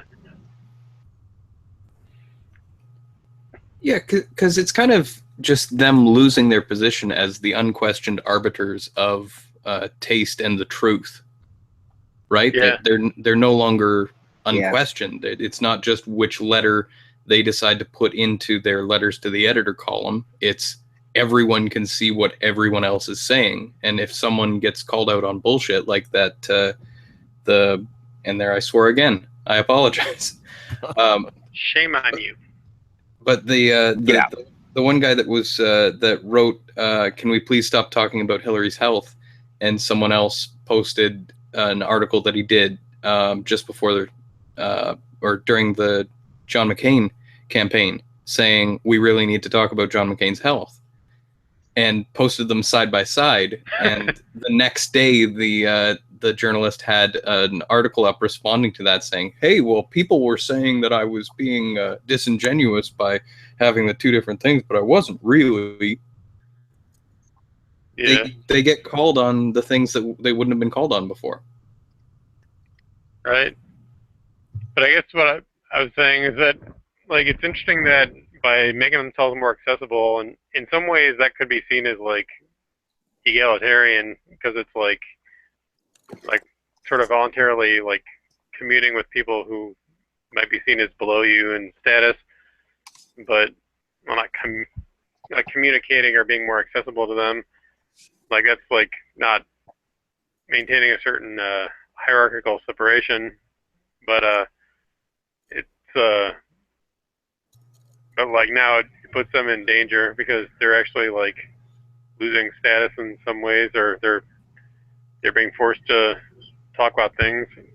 So, like, the fact they're no longer protected is as a result of their own sort of liberal ideals. If that makes any sense, I don't know. Yeah, it definitely breaks them out of their shell and forces them to kind of confront the real world, because if you tweet something just immensely absurd, it's one thing to say it on your show where no one's going to disagree with you and call you out. It's another thing to tweet it out in the public where everyone can just take it and ridicule you for it. Like, I don't know if anyone saw Joy Ann Reid from MSNBC, her little meltdown after Trump made his immigration speech. But she blocked me. She blocked a blocked a whole bunch of other people, but she had this little meltdown. It only got worse when people started confronting her about all the just rank absurd stuff she was saying about it.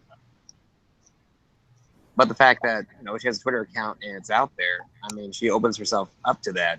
And like Bill was saying, you know, she can't be in her little bubble and have all the power.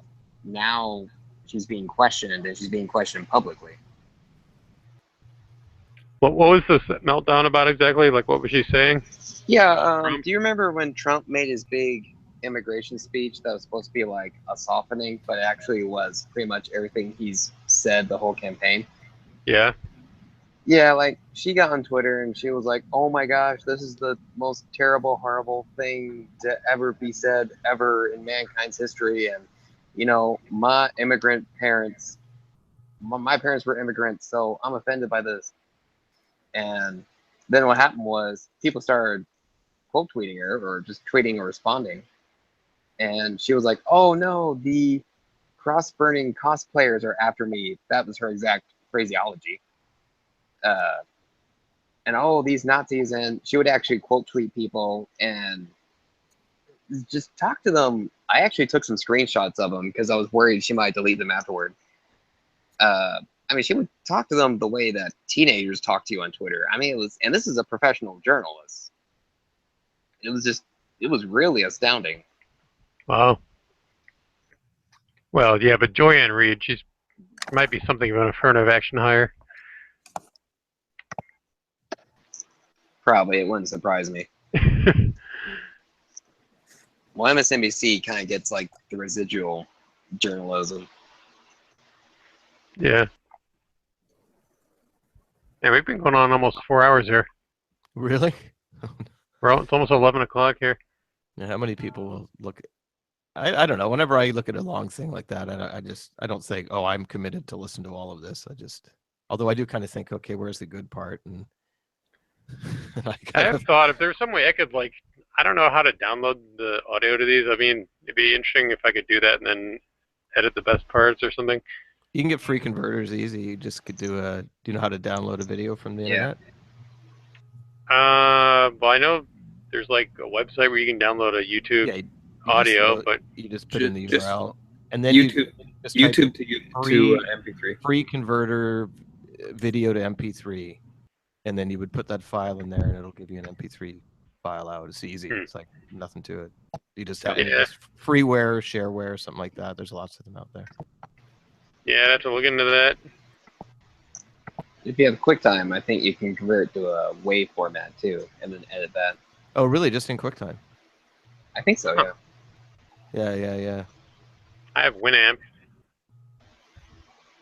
I also have Audacity and things like that. Do you have Windows Me? I have Windows 7. Okay. That's what I have too. I haven't had Winamp since I think I had XP. Yeah, I'm old school. I didn't know people didn't use that anymore. No, it's super cool, Ian. Honestly. Don't you worry. I actually do think I'm going to head out here, guys. Yeah, I was going to say. Likewise. What? Christian Marathon Hangout. Well, our record is like 5 hours, I think. That was number 6, I want to say. Yeah, that one was where Avenging Red Hand joined us. Oh, yeah, I remember that. Maybe I wasn't there that time. I don't think you were there for that one, William. I think it was me. By the end, it was just me, Zayas, and Avenging Red Hand. And yeah, I haven't heard from Zayas in a while. I used to invite him. What? I think I was there for a while, wasn't I?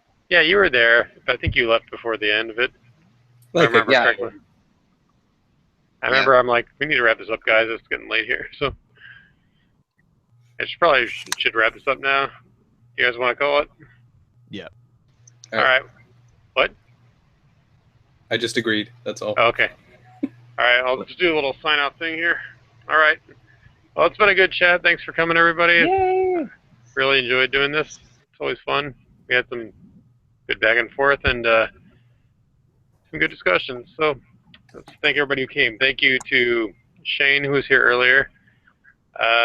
Thank you to Moose Norseman, who was also here earlier and dropped out. And thank you to William Scott, Henry Gloucester, LUE-YEE, SENGHENDRAKE was here earlier too, and Bill Marchant. Thanks for coming. And thanks to all our listeners. We actually got 10 viewers right now, it says. So all you diehards who are just sitting around here listening to us ramble on about whatever, thanks for staying. And have a good night, everybody. We'll see you next time.